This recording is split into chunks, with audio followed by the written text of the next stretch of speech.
Hello, everyone, and welcome back to the show. We're jumping right in this week because we're both very tired.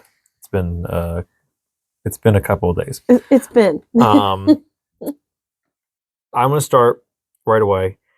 So this conversation, what I'm going to ask you about is something I found when stalking someone's Facebook so there was a company, I think it was Time Bahama. I got an ad for Time Bahama that has Disney merch, and the shirt was actually very nice. Yeah, Tom, I could see that. But one of the comments, so there's two comments underneath because it's an ad. There's not a lot of comments. One of the comments was some guy that you should be boycotting Disney products because they are involved with child abuse and trafficking. Oh, And this goes back to a conversation we had a couple weeks ago where I asked him, what proof do you have of this? Yeah. I forget what his response back was, but it was not proof. I think he put up like... Wasn't this the guy that was like, I don't have to do the research for you. You can find it. No, but similar. It was like the exact same thing where it was... He said something, I said something back of like, well, it's not evidence. Like, you telling me what they did is still not actual evidence to what happened. And then he replied to that by telling me that the New York Post had a big thing about it, that you can Google it. And I'm like, but you're still not giving me evidence. You're just telling me things that may or may not be true. Right, show me. And then I'm just getting the response back of like, that either I'm too dumb or it's just pure laziness that I just can't Google it myself. And I'm like, and I said back to him, like, well, I didn't present this. You did. Right. Like, you presented this as a factual statement. Right, and then when someone said, can you please back up your facts? Show me the article that you read. said, do it yourself. Yeah, just show me the article that you read. Yeah. Okay. Let me read the New York Post put it out. Go on Google. Right, show me what find the article, and I think I put at one point, like, I can tell from the way, because it's like there's no punctuation, there's very little grammar. Yeah. It's just a fucking mess of clearly an old white man who's on Facebook and hates everybody but other old white people. Older old white men, sorry. And I don't make that, just to be clear, I don't make that generalization about all white people. Like, if you disagree with something, I don't immediately assume like, oh, you only like other white people. Yeah. But like, it's clear. It's very evident when that is the case. Yeah, you can tell. But I said, like, I get that you clearly can't, like, grammar is clearly not your strong suit, but copy and paste is not difficult. Yeah. So why don't you do what you're saying that I should do and go find the article and just copy and paste the URL, copy it and paste it right here. Here you go. Here's my facts. When you should also, if you're trying to prove a point like that, you should be eager to share the article. Well, and again, not to say that it is as serious as this, but it's no different than, like, you're doing, like, as if an attorney went into a court case. Yeah. And it's like, no, this man did not murder that person. Well, what evidence do you have? I don't know. Figure it out. Look it up yourself. You look it up. Right. Like, there are records of this man. There is video evidence that this man was not at the scene. Well, do you have it? No, you look it up. Right. Fuck you. That's not my job. Right. You're fucking lazy. Look it up yourself. The police report is available, and you, like, in the police report, it names a different person. But do you have the police report? No, look it up. Yeah. But in scrolling through his Facebook, because I am that guy, at times, not always. I'm not always that person that's like, oh, let me look what your life looks like. But I did, and a majority of the time I do it, you find a lot of Trump, like 2024, 2020, or no pictures of themselves. Banner. There's very little. You have to scroll a lot till you get a picture of a person. But this stuck out to me, because to me, this is not a positive thing. No. But the perspective, and you'll see when I read it, the kind of person that you're also dealing with besides Trump. So it's a meme. Oh, dear. Before they died is the big top line. Uh-oh. Muhammad said, I don't know the purpose of life. Picture of Muhammad. Picture of Buddha. Buddha said, seek for the truth. Third one is Confucius said, I am not the way. Uh-oh. Fourth picture is Jesus. It's just Jesus's feet. It's not even a picture of Jesus. It's just like his feet walking. You see like the bottom of his robe. But Jesus said, I am the way, the truth, and the life. No one comes to the Father except through me. And then the last little bit at the bottom is, Jesus is the only one who rose from the dead. The other three are still in their grave. And number one, I don't understand the point of that, but I'm also not a religious man. Number two, they missed the point. Number two, in terms of this picture, the other three sound like more of a positive than what Jesus said. Well, what Jesus said, according to this, sounds like Jesus was an arrogant fucking asshole. Well, here's the difference. So you put all, no matter what you believe, aside. So Muhammad is the first one, and then Buddha and Confucius. Yes. Not one. And the three of them are essentially, I don't have all the answers. Correct. You should find the answers for yourself. Here's the difference. And then according to this, Jesus was like, I am all the answers. Correct. So because here's the difference. If you are anything, even if you are a Buddhist, Buddha is not God. Yeah. That's not, you look up to him, but he's not Buddha Jesus. Yeah. That's not how it is. Confucius was never a religious figure, and Muhammad was a prophet. Not one of those three people was claiming to be the son of God. The fourth one was. So of course he's going to, that's his whole point. His whole existence is that. Yeah. You want to get up there? Come through me. Those other three are like, you just figure it out. Not one of them. They're like, oh, here's something you could follow. Here's some wise words. That's it. Yeah. But that would be like you as a Catholic looking to the saints as if they're Jesus. That's not what we're doing here. They're three very different people than that fourth one. But my whole thing the comparison is very incorrect. Not only this, but to me, what stuck out to me was not only is the comparison incorrect. What stuck out to me was also like, this written the way it is written, and in the context that it is written, there's like, if I just saw that and it was like, what is your first reaction to Christianity and Catholicism or whatever, just based on this picture, I would be like, Jesus was a fucking asshole, because this sounds like some culty shit where it's like, you want to get upstairs, you got to come through me. Right. I'm the only one here that can get you right there. But like, that's the point. And like, no Christian would ever refute that. Like, a Buddhist wouldn't even refute that. Everybody knows like that's what Christianity is leveled on. That one guy. Yeah. Buddhism's not like that. Confucius, I'm pretty sure he was an atheist, and Muhammad is Islam, I assume. Is that the Muhammad they're referring to? I think so. I would assume. Yeah, that's all I have. That's all the context I have is that. And I do not think that Muhammad, I don't think he's seen as like a God figure. I know Buddha's not. Buddha is not, he's not to be worshipped in that sense. Yeah. That's very stupid. I just thought it was funny. I saw it and immediately I'm like, I have to save this because I want to get your take on it. It's one of those where it's like, because not only, like I said, not only do I not know anything, but to me, it was just going off of like, could you get a vibe? Was he Catholic? That feels very, I don't know. Was it old white guy? That doesn't help. Who had up? I think I blocked him. So I can't even like look up. It just has weird. Who it was. It's just a weird, like that. I think it was Doug something. Will it come up if I search it? Maybe. Probably not.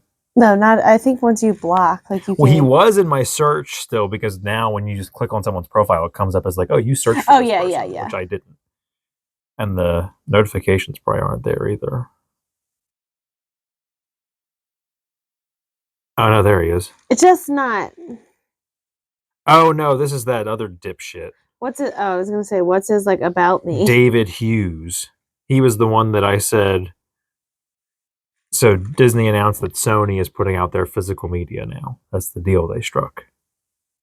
So DVDs, like Blu-rays, Sony will be handling putting those out into the world. For who? For Disney. Of everything? Yes. Oh.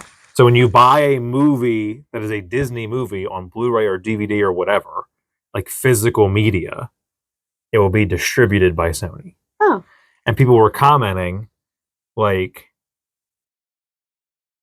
oh, did you see what they did with Madam Web and you're going to trust them to do this? And I commented and said, like, what was my exact comment?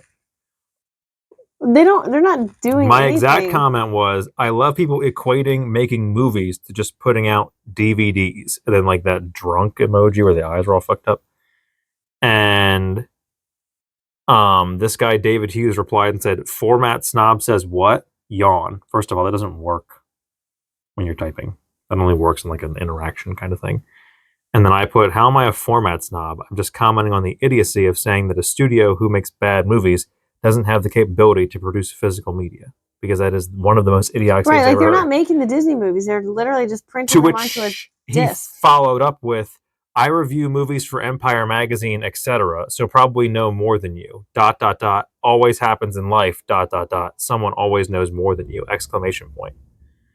To which I reacted, and then put, what are you talking about? I'm not reviewing anything. You're just negatively replying to my comment with the equivalent of incoherent babbling. To which he replied, amateur with Dunning-Kruger thinks he owns someone by putting a laughing emoji, bless, and then 1, 2, 3, 4, 5, 6, 7 laughing emojis. You're one of those sad, lonely people with mousy wives on Blu-ray.com who thinks they know everything and know nothing, who I quietly snigger at. Not snicker, snigger at. 2 laughing emojis, bless, and then another ellipsis. What's with the bless? I don't know. He's a fucking idiot. I think I also... no. I don't know if I blocked him or not. I don't think I blocked him. I did block the other guy, and I put, like... I reported him as... It wasn't hate speech. I forget whatever. False information, maybe?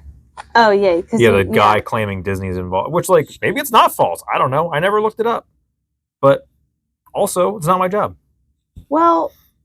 But I replied, so my last... The trafficking thing is not... My last reply to this guy, to which he did not reply back, was, you're clearly a troll who is an incredible moron. You talk about Dunning-Kruger while peacocking and not coherently answering a single question. I made not one stance on any format. And yet, here you are, babbling about formats.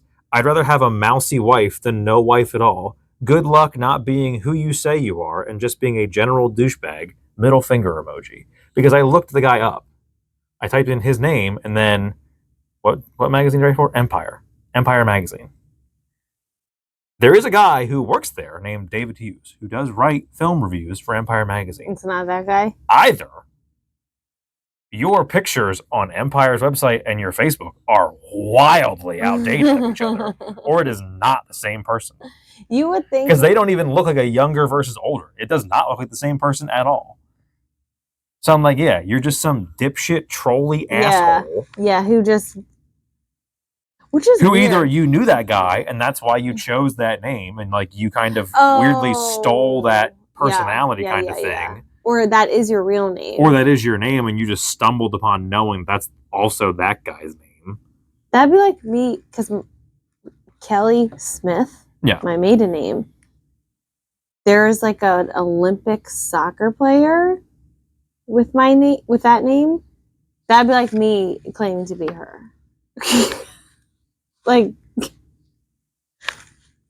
it's a bold move. Yeah. I just assume everyone online is lying. Anything I've ever seen on, especially not the internet, but like anything that's posted on social media. I try so hard not to do that kind of shit, but at the same time, like, I have very few people to have those kind of conversations with in my life. So I just do it on Facebook, and then it's whatever. But like... Well, sometimes I'm sure they're normal. Oh, sometimes the conversations are very normal. More often than not, they're not. Yeah, well... More often than not, it has become more and more people jumping to conclusions and misinterpreting what I'm saying. Or people who are immediately... because they don't read. That's the COVID thing. And it also goes immediately to the defense. Yeah. Like, there's a comment... Someone had a post about, like... I was this whole thing about Madam Web. I don't know what the fuck it was. But it's somewhere in there. It said about fanboys and fandoms or whatever. and I commented and said, like, fandoms are what's ruining a lot of these franchises. Yeah. To which I had a long conversation with this guy where it's like, well, I don't think it's really fandoms ruining franchises, because if you're making something based off of a source material, it would make sense that people who love the source material would be very critical of what you're making. And I'm like, I kept saying, I must have said it like 3 times, and he was not getting the point. He finally ended up getting the point in the end, where I'm like, you're correct. I am by no means saying you can't dislike a movie and you can't have criticisms of a movie. But when, for example, you hated Thor Love and Thunder, and there's a post about it or whatever, not by you, by some page that does movie reviews or whatever. And all I say is, like, I enjoyed it. Yeah. Like, I'm not saying everyone else did, but I liked it. Right. Was it the best? Absolutely not. But it wasn't the worst movie I've ever seen in my life. Right, but just because it's not a blockbuster but then movie, immediate you can't comments, like it. immediate comments are like, are you fucking stupid? This movie was fucking terrible. Right. Like, Disney's ruining the MCU, and they're ruining Marvel, and they fucking totally... Haven't they owned the MCU since They the totally beginning? nerfed Thor, and blah, blah, blah. And it's like, this is the issue. Well, right. And I think when he finally got it, was the examples I used were like, you can't admit that you even moderately enjoyed the Star Wars sequels, which was Force Awakens, Last Jedi, Rise of Skywalker. Oh. I fucking hated Rise of Skywalker. It's awful. But I liked The Last Jedi. I liked Force Awakens.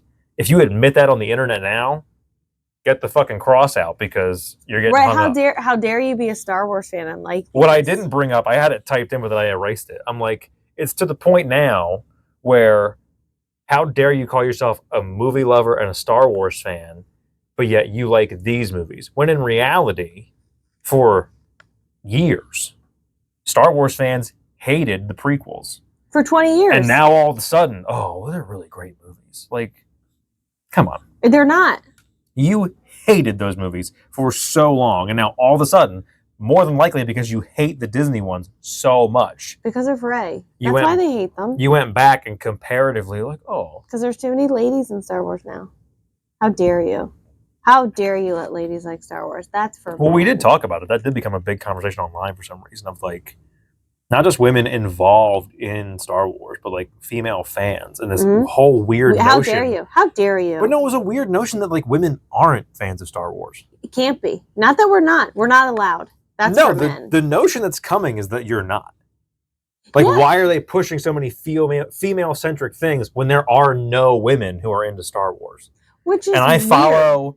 I follow tons of nerdy women who are comedians and cosplayers or whatever that are huge, bigger fans of Star Wars than I'll fucking ever be. But it's just odd. Like, yeah, it is a very strange notion of like, why not? Like, I understand that, like, maybe it's also very backwards. It would be like saying that. I mean, it's no different than saying like women aren't into sports, women aren't into professional wrestling, women aren't into Star Wars, women aren't into comic book movies. Golf is a big one. It'd be the same thing of like, sports, men can't be into fashion, and men can't be into, like, I'm trying to think of equal things to Star Wars and stuff like that. Like, men can't like rom-coms. That's a clearly female-driven market. Men can't like okay, yes, they're marketed. But my point is that's the like, mindset, and it's a very weird backwards mindset of like, this is for boys and this is for girls. Or like action movies, like, oh well, women don't like action movies, but like, and now I enjoy a good rom-com, absolutely, but like a lot of the movies that I like are also like psychological thrillers and suspense. The Proposal was only the other night. My mom's like, you can change it if you want. And I'm like, I fucking love this movie. Well, she was like, oh, she said to me about turning it off. I'm like, Brian loves this movie. We own it on DVD. You don't have to turn it off for us. Like, Ryan Reynolds, Betty White. Like, what's not to love? Sandra Bullock. Like, what is not to love about that movie? It's hysterical. What's her name? Mary Steenburgen. And Coach. Oh, what's his name? Craig T. Nelson. I'm like, what the fuck is Coach's name? Craig T. Nelson. But yeah, those Molly things. Ackerman. Did I pronounce her first name? I know her last name. Oh, yeah. Malin? I think it's. Yeah, I know. It's either like Malin or Malin. I forget how you pronounce her first name. Mm-hmm. I know Ackerman is her last name. Yeah, who plays his ex-girlfriend. Yeah. Yes. Oh, what's his name? Who I love. The guy from Oscar from The Office. No, I'm thinking of her boss. Oh. Is it her boss in the movie? The guy who's getting fired. Oh, I think it's the guy getting fired. He's on The Daily Show. I got to look him up now. I love him. He plays the boss in like The Circle or something. Not The Circle. In one of those style movies where it's like a tech company. Proposal. He plays the boss. Yeah, he was a correspondent on The Daily Show for a long time. Yeah, he's funny. I like him. Asif Manvi, there it is. Is it the guy getting fired? Bob's Ball. Yeah. Yeah. Mm-hmm. Yeah. Yep. Yeah. I couldn't remember what his role was in that scene. I'm like, either he's reprimanding her or she's reprimanding him. He's getting fired, and then he's the one that calls ICE.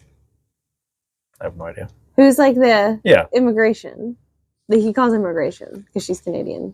And she never renews her visa because she's too busy, and then that's how that whole movie goes. But we got that out of the way. From last week we were talking about how we've never met a celebrity. Yeah, that's false. We met a celebrity on our wedding day. Oh yeah.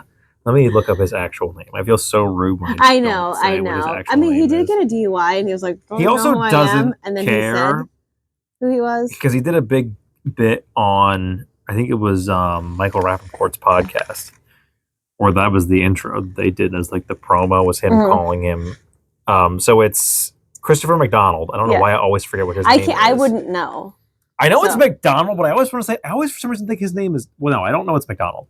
For some reason, I always think his first name is Michael, and I don't know why. He kind of looks like a Michael, I think it's because for some reason, when I think of him, I think of Michael McKean, who was, he's been in tons of shit. He was Saul's brother on Better Call Saul. Yeah.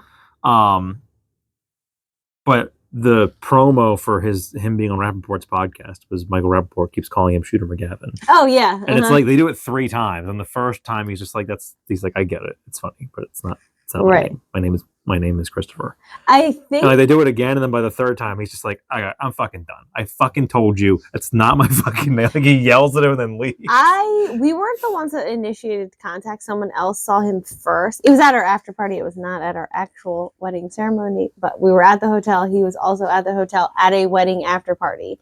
Someone else saw him. Was he at a wedding after party, or was the wedding happening later? No, I think it was. Well, we were still getting changed, I think.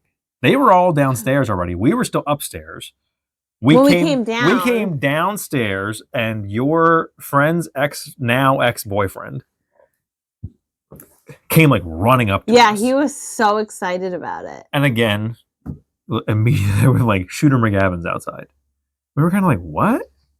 Because like everyone was, I mean, outside of myself, everyone was clearly a little drunk. But we're in the middle of nowhere. We're not at a hotel anywhere. So they're sitting outside. They're not like in his business. He's over there. We're over here. No. Our group is like outside and inside. We're kind of splitting it till we came down. Well, then we go outside, and I sat there, and I'm talking, and I'm not. We're all trying to figure out. Not to pat myself on the back, but I think I am very good at like not making it look super obvious. We're not all like glaring out, and we're also a group of maybe 6, 7. Well, I made it pretty clear that I'm good at doing that when we used to play back when Snapchat was real big. We used to play Dicks on Strangers. Oh yeah. Because people complimented me on how good I am of taking pictures of people without them knowing. Because I'm very good at like. Yeah. Yeah. And like this is when I'm taking the picture, or I'm like doing this. Yes. Yeah, trying to figure and like listening. It's very confused. It's like what's happening? Listening to a voicemail. Yeah, very natural. It's like very this. Then I have my thumbs down here taking a picture. Yeah. Like it's very. You were also the only sober one. Yeah. Fully. None of us were. No one was sloppy, but everyone. So I'm sitting there. I'm in the midst of the conversation now. Where I am sitting, he's a good distance away from me. But he's like directly across from me. I'm kind of like, I'm talking and I'm kind of panning, and I'm like as I'm panning because there's people over here and people over here, so I'm not Just just sort of like I'm not like looking at the door. I'm looking at people. And I like see him, and in my mind at first I'm like, that's not him. Like, that's not him. And like I'm coming around, and then he's looking enough that he's not looking right at me, but he's like just off to the side that I can kind of sit long enough to get like a good look at him, and I'm like, oh, that's definitely him. And there was no reason to not believe Dean. Well, it's funny because there wasn't. It was one of those things of like, no, there's no way. Did you just think it's him? Yeah, it doesn't look like him. Because we are in the middle of nowhere on a Saturday in October. Like, what would you possibly be doing here? Well, then it was funny because then it became, oddly enough, I mean, I get why, but it got thrown to us. Yeah, like, oh, you have to go over there. Well, no, I think he asked us, like, can I go say something to him? And I'm like, no. No, I think he was like, should I? Like, he really wanted to say hello. Yes, someone, but it was asked, like, our permission. And I get it because it was our wedding and you were there for us. Yeah. So I understood it. But it was just a funny thing of, like, it fell to us. Of, like, can I go say something or not? And I immediately was like, no, let him alone. Like, he's clearly with family. We're like, just let him live his life. Yeah. And then I even said, because, like, I think it got pushed then. And I'm like, if he comes in, like, we could just, like, don't go out there to him. Yeah. If he comes into you, or if he comes in the door and they're whatever, they come to the bar, whatever they do, I would suggest very politely, just say, hey, like, oh, hey, we love you, big fan, don't want to bother you, whatever. Okay. Well, then yes, he did. He went and said something to him. He asked him why he was there. And then it was because, he said he was there because of a wedding. Yeah. I'm also here for a wedding. And then he was like, I'll post the pictures we have. He was so nice. So nice. He was so nice. He could not have been nicer. Like, the interaction was like very cool. Like, oh, hey, I just want to say hello. Like, for a man that was, in all fairness, and this is not really defamation because he admitted it to us, that he was both high and drunk. Yeah, oh yeah. When we met him. Whoa, he was so far gone. So nice. So Dean is talking to him. It comes out that he's at a wedding, and then like he comes in with Dean and was like, "Oh, I just wanted." Well, he was already in. Oh, they were in at the bar. I think Dean was going. Because people in our group were still outside. I think he was going out as they were coming in, kind of thing. Whether or not Dean made that strategic, I don't know. It was like They crossed paths. They did cross paths, and then I think they just like he said to Dean about like, oh, I want to say congratulations. Yeah. Like, where's the bride and groom? Yeah, and like he came over, he was so nice. Oh, congratulations! Yeah. Like, what a big day. And then like we said, like, would you mind if we got a picture real quick? He was more than gracious to take a picture. Yes, like, and he stood there for longer than. Yeah. Like, he was not just like a congrats picture gone. He had a conversation with us. He was asking us questions. Yeah, like, he was really, and I mean, maybe it helped that he was drunk, maybe not, but like he was genuinely like. Well, I don't know where he's from. Well, I know like people he knows have lived around here for a while, because it was weird that like, why here? So a few weeks later, he got again in Pennsylvania. But he got picked up for a DUI following a wedding in Pennsylvania, because my dad called and was like, "Is that the guy?" I saw it on Facebook too. And he was like, "Is this the guy that you guys met at your wedding?" And he was like, "Was this after your wedding?" I'm like, "No." He did get pulled over for a DUI a few weeks later and did say to the cop, like, "Do you know who I am?" Yeah, I'm sure McGavin. Okay, whatever. But when we met him, he was so nice and like took pictures and like stood and chatted with us for like. Not forever, but like long enough where like it just felt like I don't know, he didn't mind that we said hello. And also nothing was happening. Like, it was after parties. They were out at like the fire pits. We were in at the bar. It's not like he was in a wedding reception and we like intercepted him. The pictures are very funny because I'm wearing a robe. Yes. I have clothes on underneath, but it does not look like it. And he's like got his hands like up on my shoulders, and it almost looks like he's the groom. Yeah. It was funny. It was a fun night. But I don't know what made me think of that. Where I was like, now we're talking about how we've never organically met a celebrity. Yeah, and we organically met a celebrity on the day of our wedding. Yeah. I think that's why we forget. I think we forget because A, it was our wedding, and B, it was also so casual. Yeah. Like, I think that's why we forget about it, because it was so, like, I can't describe to you how casual it was. Yeah. Yeah, that's funny. I totally forgot about that until you said that. Uh-huh. That's too funny. And for those of you that, just so we're clear, we were not just hanging out at the hotel bar.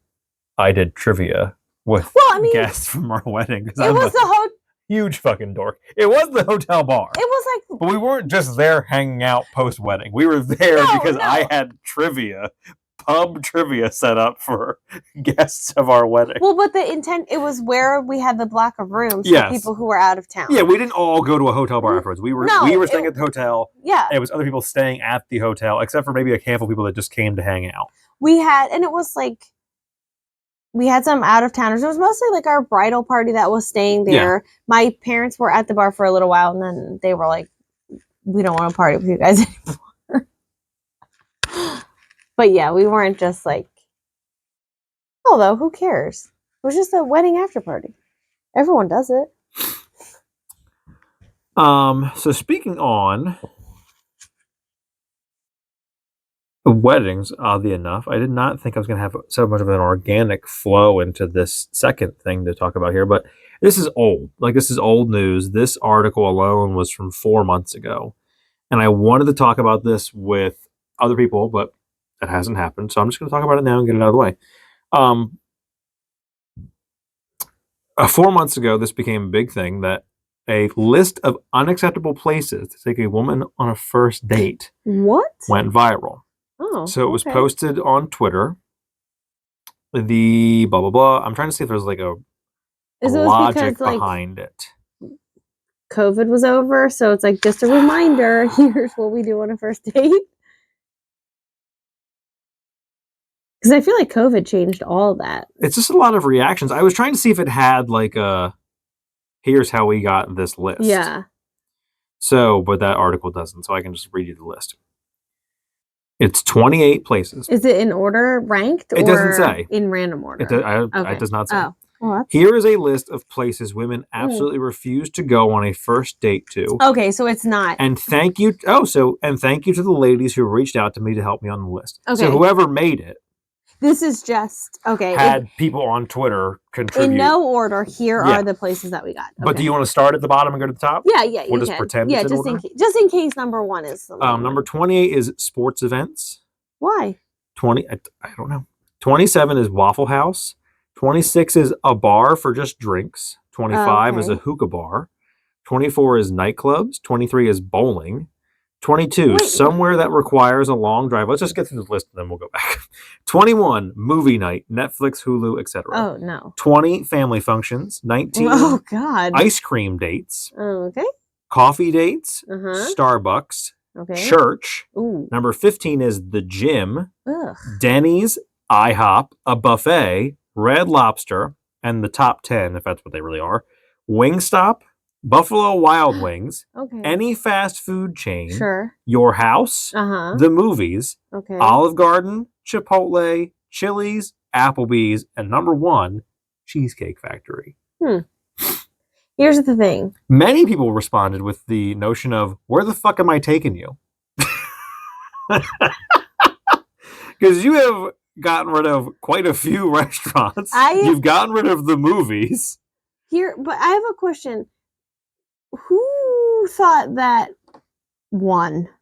Your House is a great place to have a first date? Well, that has clearly happened to someone. Nope, we're not doing that. For you to suggest it on this list, it's clearly happened to whoever said it. We're not doing that.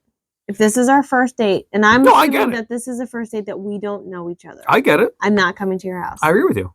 Church. Some of these I do agree with. I agree with Your House. Church. I agree with the gym. And family functions. I agree with family function. I agree with movie night, which essentially is Your House. Yeah. No, we're not doing that. I agree with somewhere that requires a long drive. Absolutely. I agree with. I also don't think that you should pick me up for a first date. Now, see, That might be there's a couple controversial. on here that I'm on the fence about. Like a bar just for drinks. I get it, but I think depending on the setting. It's But really that hard also, to but that talk. also Oh, a requires. nightclub is one. But that nightclub definitely no. Yeah. But the bar just for drinks, like that requires that if you drove separately or not, or if you drove together. Because if you drove together, you at some point you don't have a say in the matter, depending on who your date is. But like if you drove separately and you get somewhere and it's not that packed, like it's not really a crowded bar, then you could maybe voice like, I don't want to stay here. Well, or like So happy hour. Either we're gonna go somewhere else or I'm just gonna leave because I don't want to stay here. Like I think. But if you're at more of like a crowded, a happy hour, like something that's like where you can still talk. happening still. Because even maybe. going to a well, I'm not looking from a talking. I'm looking from like a rapey perspective. Well, you that's also, what I looked at. Like you're going to a bar just for drinks, and he's taking you to some like seedy bar, seedy dive bar where there's well, that's 5 why I'm people saying you're there. not picking me up for a first date. They're taking you to the Prima. The Prima. There it is. I always want to say the Dutch, and I'm like, it's not the Dutch. In today's climate, you're not picking me up for a first date. I'll meet you there. You tell me where to go, I'll meet you there. You're not coming. You don't come to my house. Yeah. I'm not going in a vehicle with you. Yes. Like I get it. Even if I think you're the nicest guy in the whole world, we're not doing that. Yeah. It's just not. I hear you. We're all gonna. Everybody's got their code word with the people at home. Yeah. Like, when that's what you're supposed to do. Like, to the waiter, to the bartender, but to the you're supposed to the ticket taker at the you're supposed to tell like I'm going here to with the guy this spotting person. you at the gym. Not that, okay, so I don't. To the pastor at church. I don't think you're gonna get abducted from the gym. That's just stupid. Yeah. But here's the thing. If I was to ever go out with someone and they suggested that let's go to the gym, sorry, my immediate response is like, fuck you. But here's the thing though. Unless if the two of you have met, like let's say you met on Tinder and the gym is something that you have in common, maybe that's a really easy, like if you're both passionate about the gym, like you spend several hours there a day, like you're big bodybuilder or just gym rat in general, then maybe that's not such a bad idea. You're meeting on a common ground, you're connecting with like a common interest, then that's different. But if I just meet you on Tinder and like you go to the gym and like I do something else for health and wellness and you suggest that we have like go to the gym for our first date, then that's odd. I think it could work. It's not like a never know. Some of these some of these should have been lumped together. Yeah, IHOP, Denny's, Waffle House. IHOP, Denny's, Waffle House could have all been together.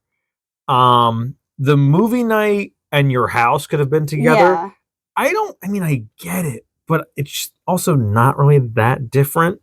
Chipotle could have fallen in with any fast food chain. Yeah, Like, sure, you're more of a whatever. It's like Panera. Call it, yeah. But it's still fast food. Yeah, exactly. The Panera wasn't on here. My other thought with Chipotle is also like, is your goal on a first date just for your date to hear you blow ass the whole time? Because why are you taking to a Chipotle? I don't know. Also, granted, we should disclaimer, neither one of us have ever gone on this sort of first date. I've never met a stranger and gone on a date. No, I don't. Yeah, it's never happened to me. I don't even know what Megan and I would have done for a first date. Like if you meet in high school. Well, see, mine is also a very different perspective because my parents owned a skating rink. So we just always went to the skating rink because it was free. Right. But you also like food, admission, everything was free. I just did everything there. When you meet in high school or in college, it's a little different. Yeah, this is adults. Yeah, right. This is more than likely adult people going on dates. I don't know, like what standards we're supposed to be holding here. Now, if you meet someone and he says like, "Oh, let's go to McDonald's for our first date." Now, see, my standards for like, again, for our kids. As they get older and start progressing into the dating world, like, what the fuck is wrong with Cheesecake Factory? Or Applebee's. Or Chili's. Or Olive Garden? Okay, I mean, touch and go on Buffalo Wild Wings. Depends on what you're both into. That's a you need to know a little more. So I'll give you that's on a first date. So I think, but then the category should be sports bars because they tend to be loud and they tend to be very niche. I don't know. I've never been to a Wingstop. Is it a sit-down restaurant or is it like a to-go place? I thought Wingstop was what was... I thought it was just to-go. Oh, that was Wing Street. I thought that's Pizza Hut. Pizza Hut, yeah. I thought Wingstop was essentially Chipotle for wings. Like it's a to-go wing place. Which if that's the case, that's also any fast food restaurant. I think that might be more like Buffalo Wild Wings. I think. But we could... I don't think we have no idea. Do we have What the fuck is wrong with... Somewhere. What the fuck is wrong with Red Lobster? A buffet I get. Definitely not the gym. IHOP and Denny's, I'm not going there on any date. Fuck off. No, I'm not going there. I'm not going there. Yeah, I'm not going there by Waffle House. I'm not going there by myself. You couldn't. Well, no, I shouldn't say you couldn't pay me because depending on the amount of money, I would go. But because they're not the worst, but they're pretty bad. But here, that's like a thing you go to. I don't get. And maybe this is just me growing up on television and movies. I don't understand what's wrong with a coffee date. I don't either. I thought that's what we were supposed to be doing. Like, I'm sorry. Yeah. I grew up watching TV and movies. The first thing you do on a date, do you want to get coffee sometime? Yeah, I guess how it all starts. But I do know. It's either, do you want to, depending on the movie, it's either do you want to get coffee or do you want to go out and get drinks sometime? Like, that's always how it begins in the movies. So, of course, your thought is like, I think the thing now is, like, if you meet someone on, like, Tinder or you meet someone organically in person and you gauge how the sexual chemistry. Yeah. Do they ask you for coffee or do they ask you for dinner? I will say that tells you, like... I will say this. It is my favorite restaurant. It is not on here. So... Texas Roadhouse. There's nothing wrong with taking your date to Texas Roadhouse. Come on down to the Texas Roadhouse. I mean, hey. I think but here's the thing. I think any steakhouse is a sure bet. Well, why not Cheesecake Factory? They have steak. Well, they have literally everything. Well, yes. You want steak? You want Chinese? You want Indian? I wouldn't count them as a steakhouse, but yes, you can get a steak. They have steaks. I don't understand what's wrong with Olive Garden. I don't either. These are weird. Very snobby to me. But some of these also feel to me of like, do you have sex on the first date? Because then some of these make a lot of sense. Like, I mean, Chipotle makes sense regardless, but like, no one's going on a sex date to Chipotle. Same thing with Olive Garden. Not that Olive Garden's blowing your ass out, but like it sits heavy in your stomach. You're so full. So it's a weird thing of like, I don't see what's wrong for a first date unless you're planning on putting out and you're like, I don't want my stomach that full. You're not supposed to have sex on a first date. I'm not saying you should, but I'm saying that's some of these fall into the weird logic. Still not? Is that current? Or are you still not? I don't know. I mean, to me, it's still current, but hey. I mean, to each his own. We're not saying you do it. Ladies, you do you. We're not slut shaming anybody. No. It's not about that. But I thought, like, is it current where it's like? I have no idea. I know the whole like, don't call for 3 days. All those rules. I have never, in the traditional sense, dated anyone. Me either. Never in my life. Sad for us. I met people at school and I met people at the skating rink, and we hung out at the skating rink for a long time. And then once that progressed, we would hang out at your house or my house, and that was it. And most of the time, it was hanging out at their house or the skating rink. Very rarely did they come to my house. No, everyone I've ever dated, I met in school or at work or in college. Yeah, I shouldn't say that. And then everyone I've ever dated, I met in school minus one. Me. No. Well, and two, I guess technically. One girl I met at the skating rink. But like outside of that, I met a couple of girls at the skating rink that I probably could have dated, but it never went that far.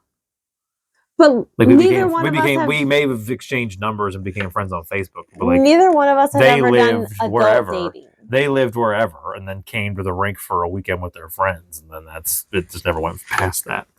But like we've never done the traditional adult. No, dating. We have not. I'm kind of glad I don't have to do it. But even you and I didn't.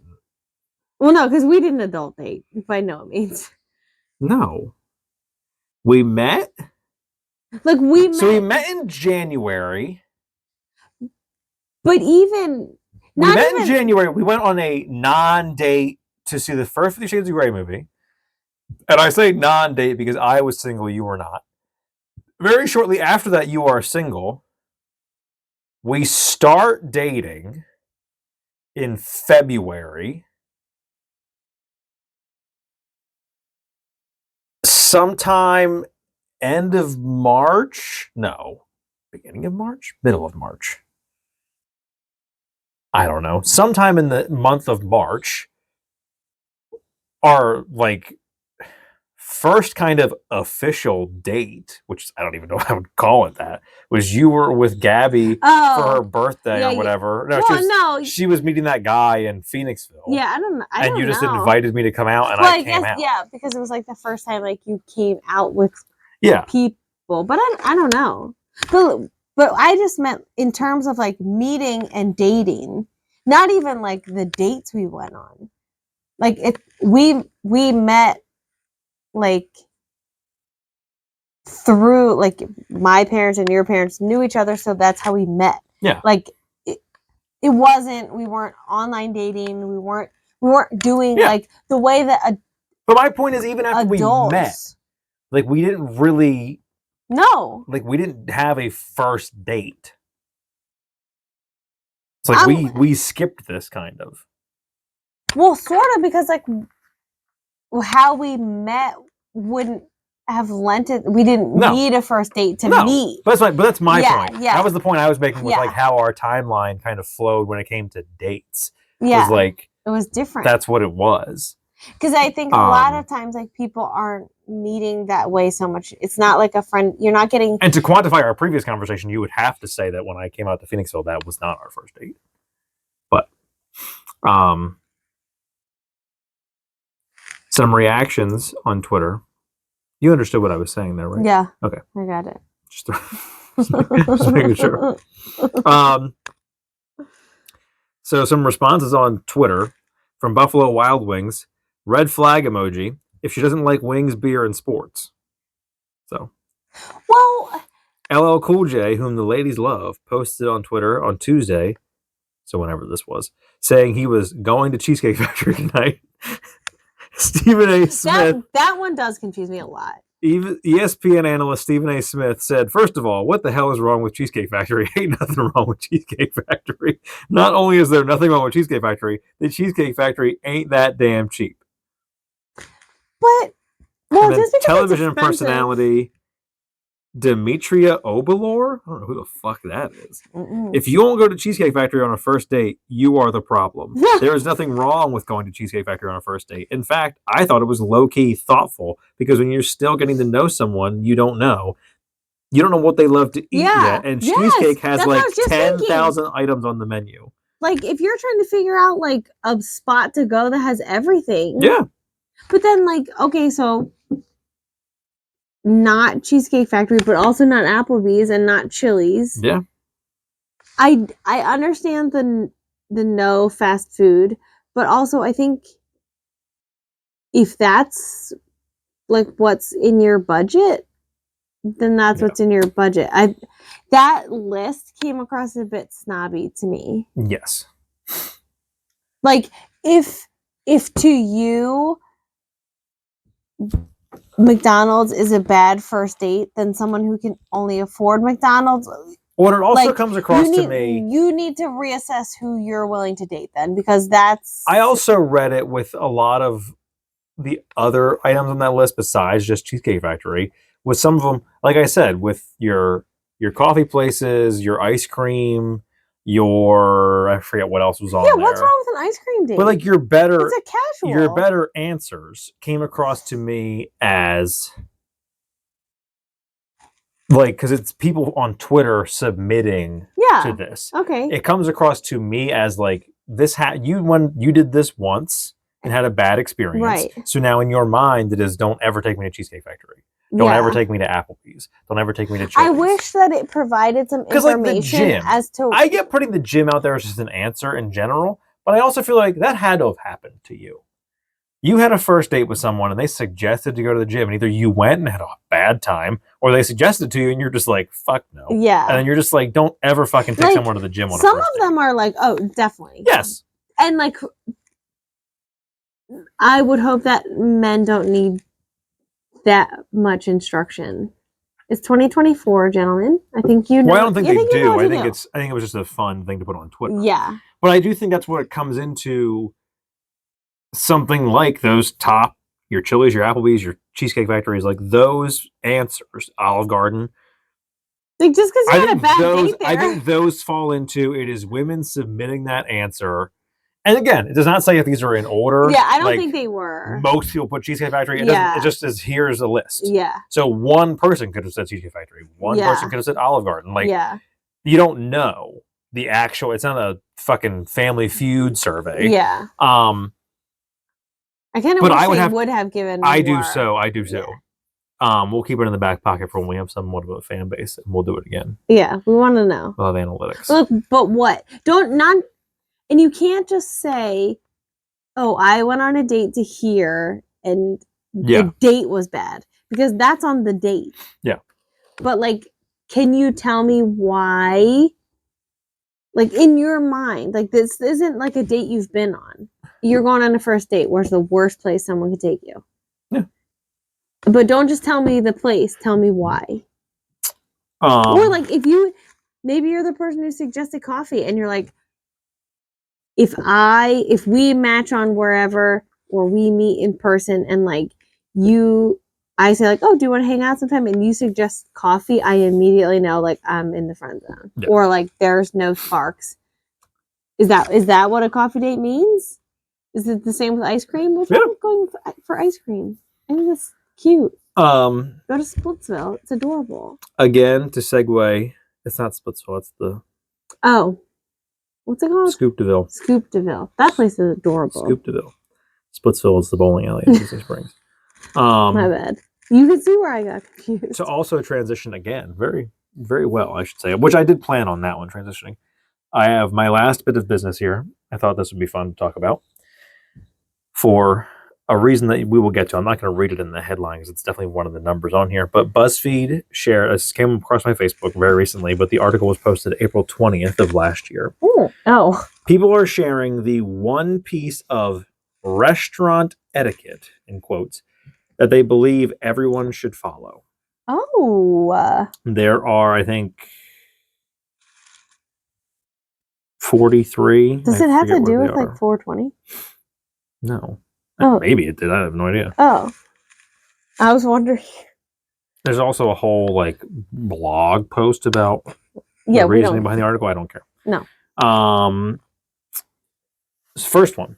If you book a reservation through an app or through any method that isn't the restaurant's own website or phone number, really, call the restaurant ahead of time to ensure that the booking went through. Reservation apps might be hella convenient, but they don't always work with 100% accuracy. Oh, that's a good one. It's best to call ahead of time to double check that your table has been reserved. It'll save a major potential headache for both you and the restaurant staff. That's a good one. I never thought of that. Yeah.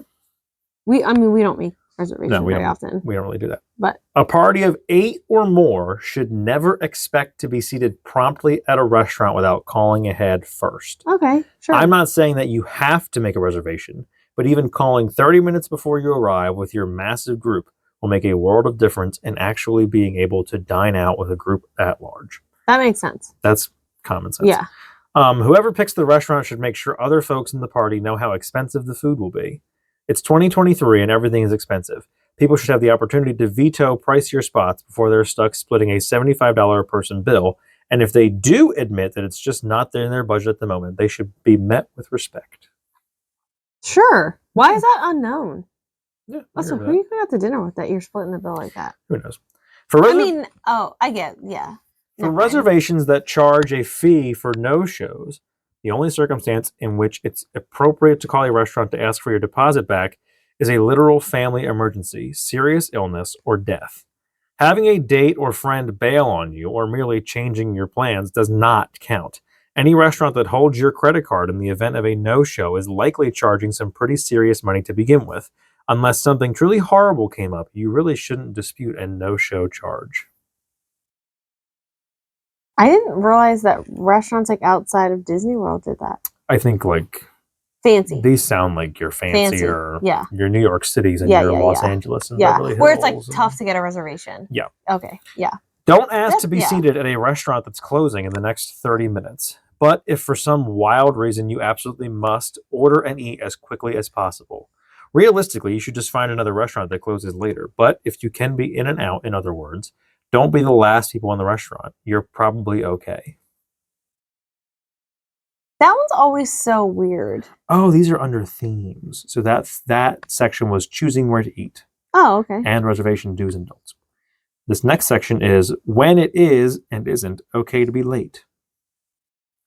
If you have a group reservation for 7:30 p.m., that means everybody in the group, all caps, needs to be there by 7:30 p.m. Not some of us will get there and hold the table and y'all can come after.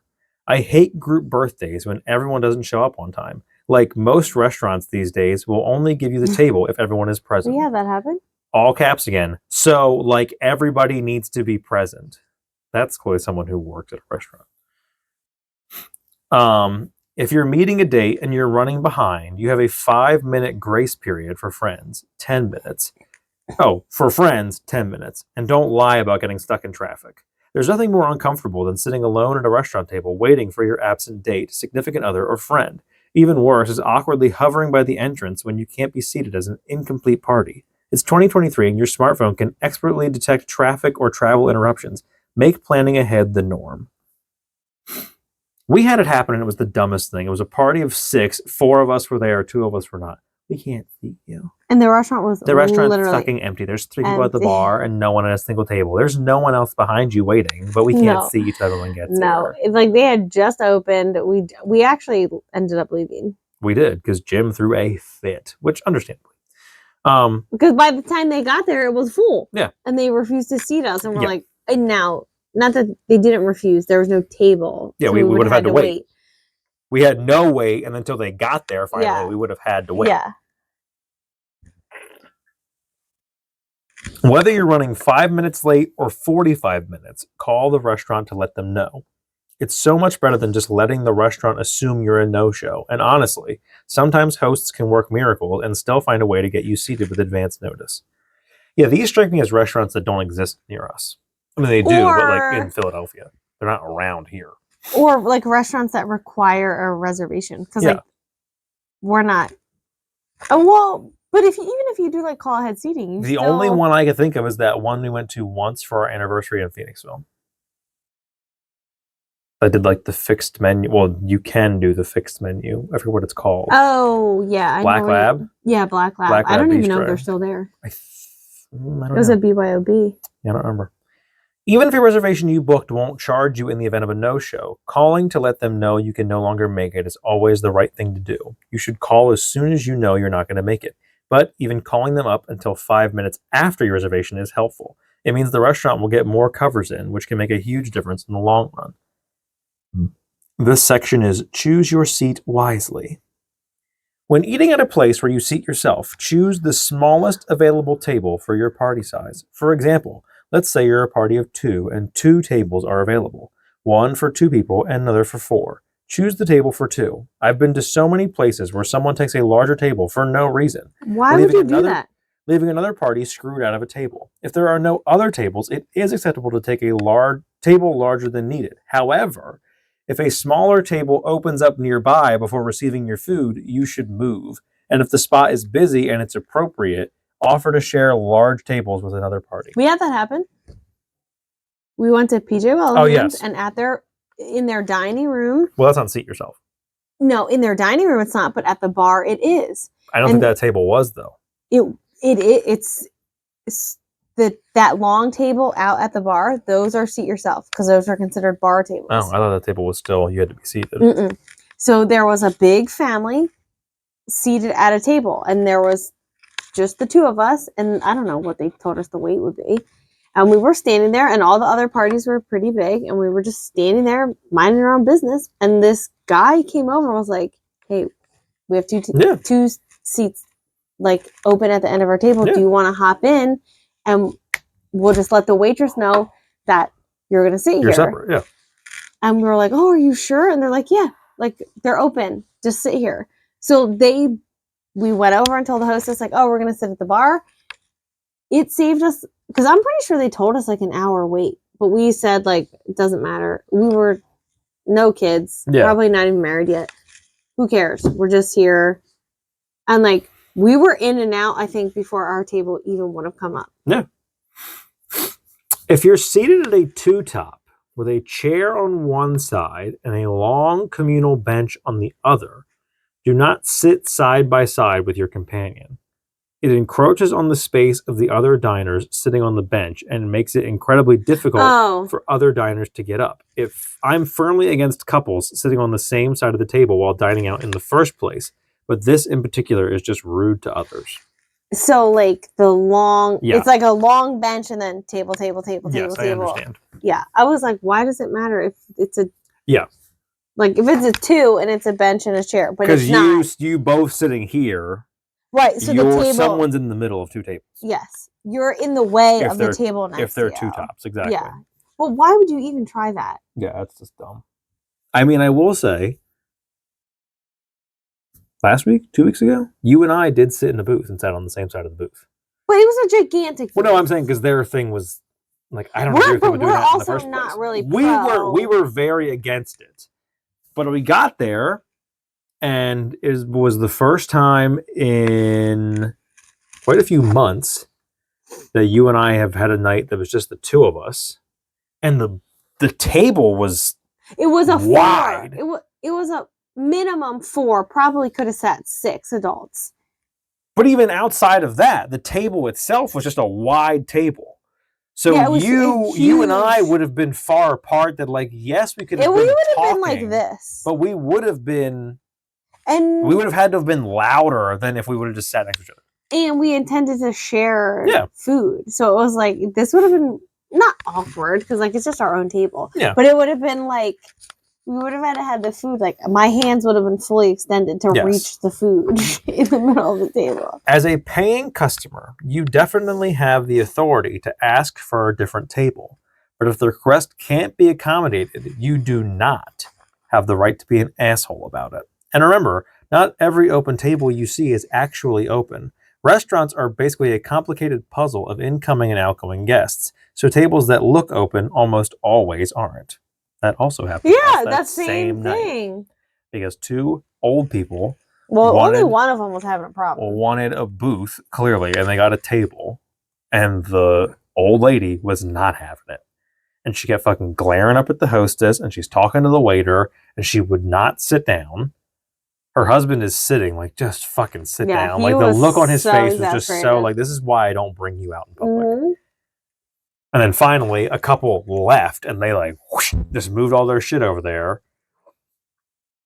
It was a weird, like, I understand, because I think our complaint was... The only reason it bothered us was because they just kept looking around. And, it was really uncomfortable. Because right when they sat down, there was a booth there, but it was a long booth that could accommodate probably 10 people minimum.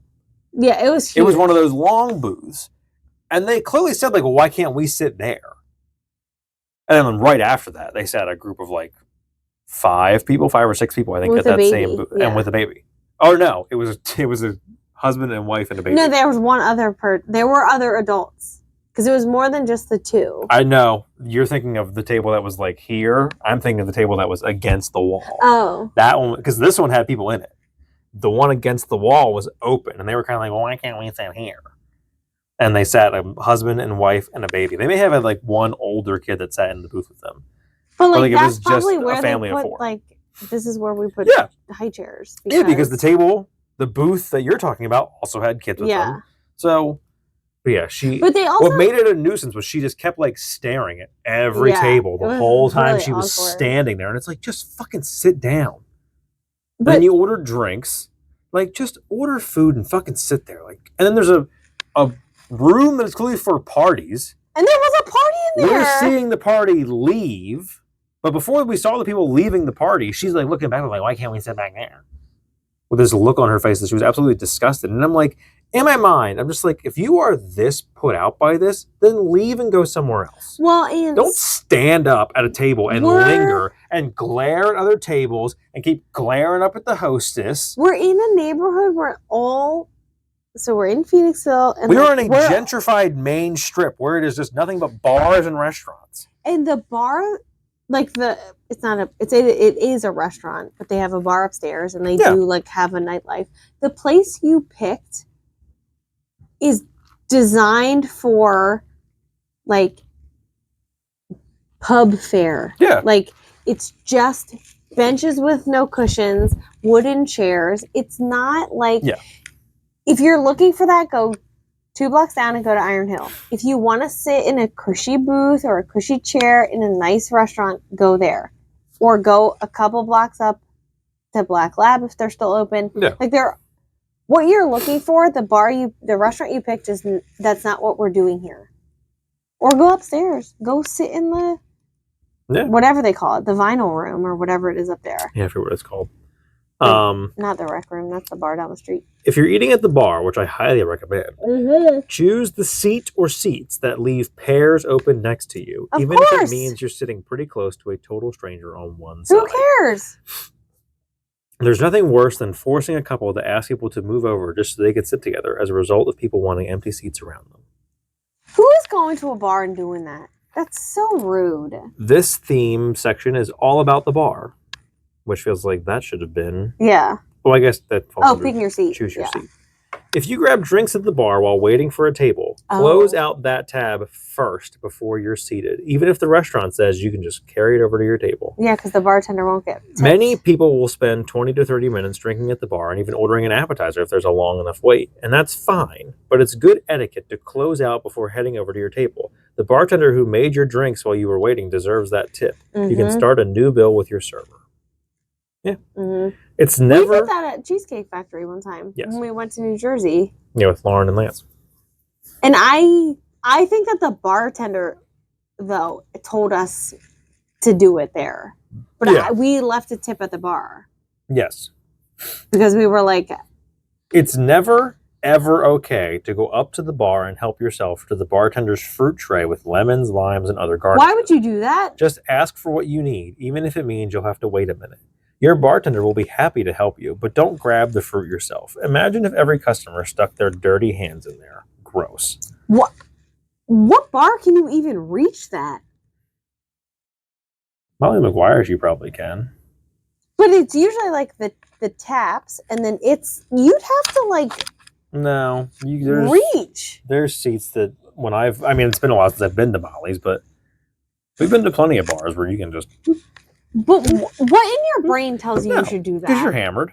That's a situation where you are absolutely fucking trashed, and it's 1 o'clock in the morning, midnight, or you're like, oh yeah, I'm so hungry. Oh, there's an orange there. There's an orange peel for your blue moon. You take it and you... I don't ever do that. And if you can't drink your beer without some weird fruity bullshit in it, pick a new one. Well, I mean, the orange peels are there. They're at the bar. Not your orange peel. My point in that reference is they're there for Blue Moon. They have them there as a garnish. Yeah. I would never touch them. I wouldn't even reach past like so there's like where my drinks can go, and then there's like that little step down where they're putting it. I'm not even reaching back there. No. My hands don't belong back there. Allergies, restrictions, and requests. If you have food allergies, and especially if you have multiple, make it easy on the kitchen and safer for yourself by giving your server a copy of them. My mother-in-law, who has several serious allergies, begins every meal out by handing the server a business card-sized list of her allergies, which she typed up and prints out copies of from time to time. When traveling, she carries translated copies too. Her servers are always so grateful because they can use the list to advise her about what to order and then give the list to the kitchen just to be safe. That's so smart. If you're... fucking ads. So if you have a food allergy, because like when you go to Disney, the chef comes out and like you tell the waiter that you have an allergy. Yeah. And the chef will come out and say, here's what we have, they talk to you. But like imagine if you just had, here you go. I have food allergies. Here, obviously if it's just like, oh, I'm allergic to nuts. Yeah. Fine. But like if you're just like, I have IBS. That's my tummy hurts. Okay, I get it. IBS is a real disease, but it is. But here's my thing. I think IBS is real. I think it can get bad. Sure. But I also think there are a lot of people with IBS that, like, the joke of, like, drinking wine is not your personality. Oh. I think there are a lot of people that need to be told having IBS is not your personality. I also think there's a lot of people who have IBS that need to go see a GI doctor because what you have is Crohn's disease. Or ulcerative colitis. You don't have, that's not normal. Yeah. That's not, you need to see a doctor. Yeah. Like, literally poop in your pants is not. Yeah. This is coming from two people with Crohn's disease. You can't. One of us pretty severe. It's not me. Spoiler alert. To go off on a side tangent here for a second, because we had that whole conversation about Kyle's books open up on the 2nd for tattoos. I so badly, but I have no idea where to get it. I want to get a tattoo somewhere, whether it's a hashtag or it's just like some fancy shit that just says shitbag. You should get it get like a banner. I'm very worried about how sensitive that area is, though. Around there. And I don't know, like, would they recommend? I mean, you probably can. It's not going to hurt it. No. But, like, no, because I would go. Yeah, but I would have a wide enough berth around You should put it over your, like, near your scar. That'd be really funny. No, I need to put over here. I would get like a out of order. Oh, that would be funny. Because also from here over, my intestines are no longer there. Right. Or like back in 5 minutes. No, they're not coming back. Gone fishing. Well, you can put gone fishing. You can put back in 5 minutes over your butt. Gone fishing. Because technically your butt could come back, but gone fishing. Actually, it can't. Well, it could. It could, but it's not recommended. Yeah. You still have the hookup is still there, but they don't recommend. I still have the rectal stump. Take that lingo home with the listeners. In case you were wondering, that's what your butthole is called. Can't wait to get demonetized for using the term rectal stump. Why? I'm just kidding. I probably won't. I mean, we have no monetization to begin with, but that's a medical term. If you're on a special, that's the ADA. That you can't do that. We have disabilities in this house. You can't discriminate against if you're on a special diet or have any dietary restrictions, pick a restaurant that will be able to accommodate your requests easily or with as few special requests as possible. There are apps and websites to find gluten-free friendly restaurants just about everywhere. And at the end of the day, you can look at basically every single restaurant menu online ahead of time. Putting in the extra effort to find a spot where you can easily order is much easier than asking your server to create a near custom dish.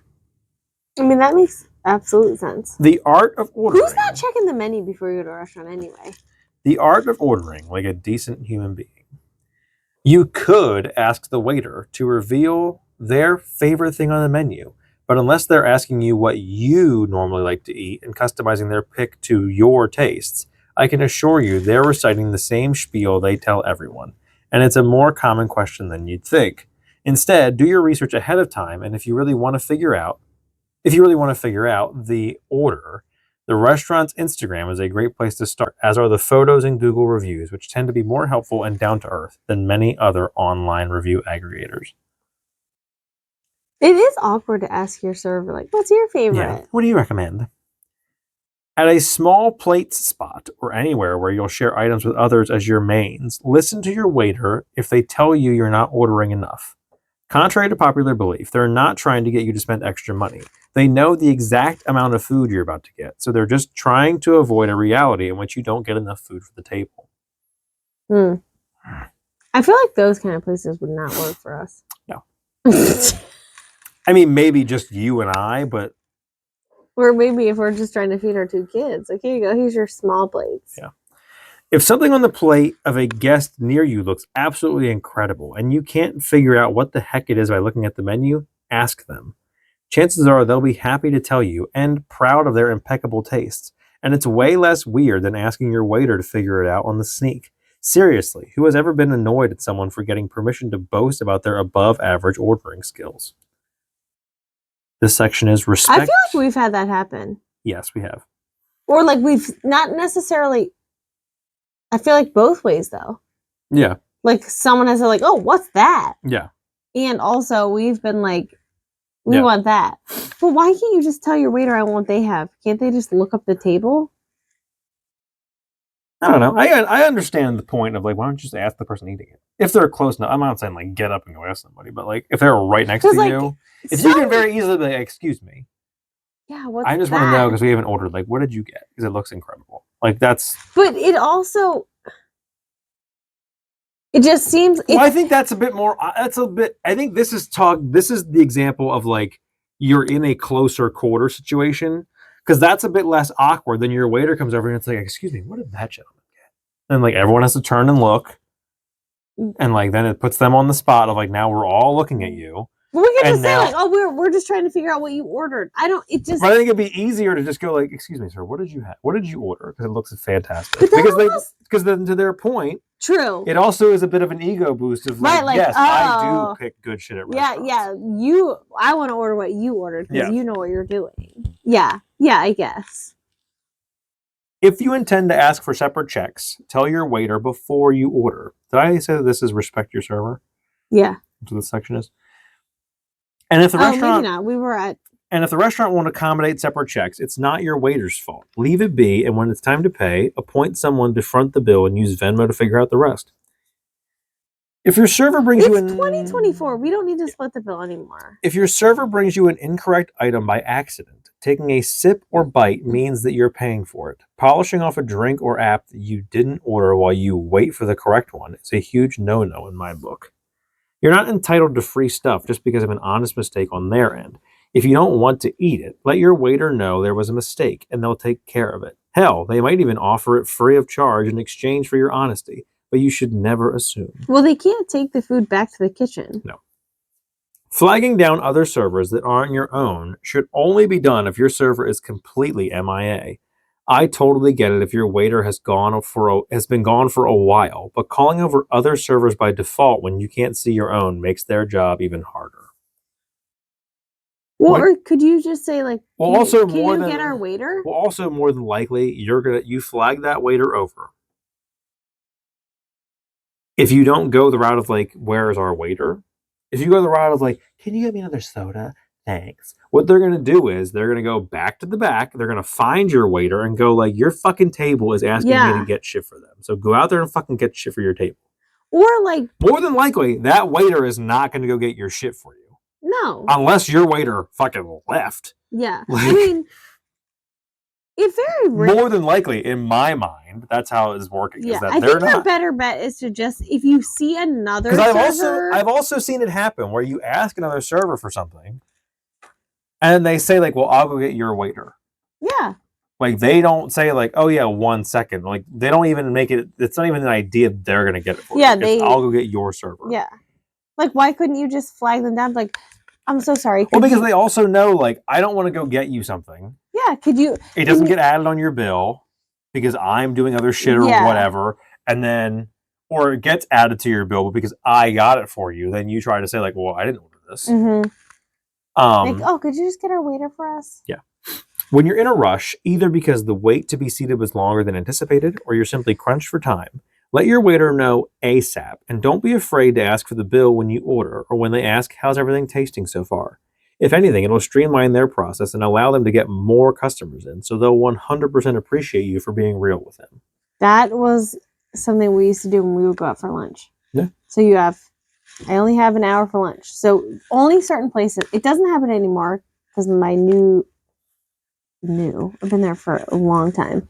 But like where I work now, we go to the same restaurant and you order at the counter, you pay. So like when our food comes, we can leave whenever we're ready.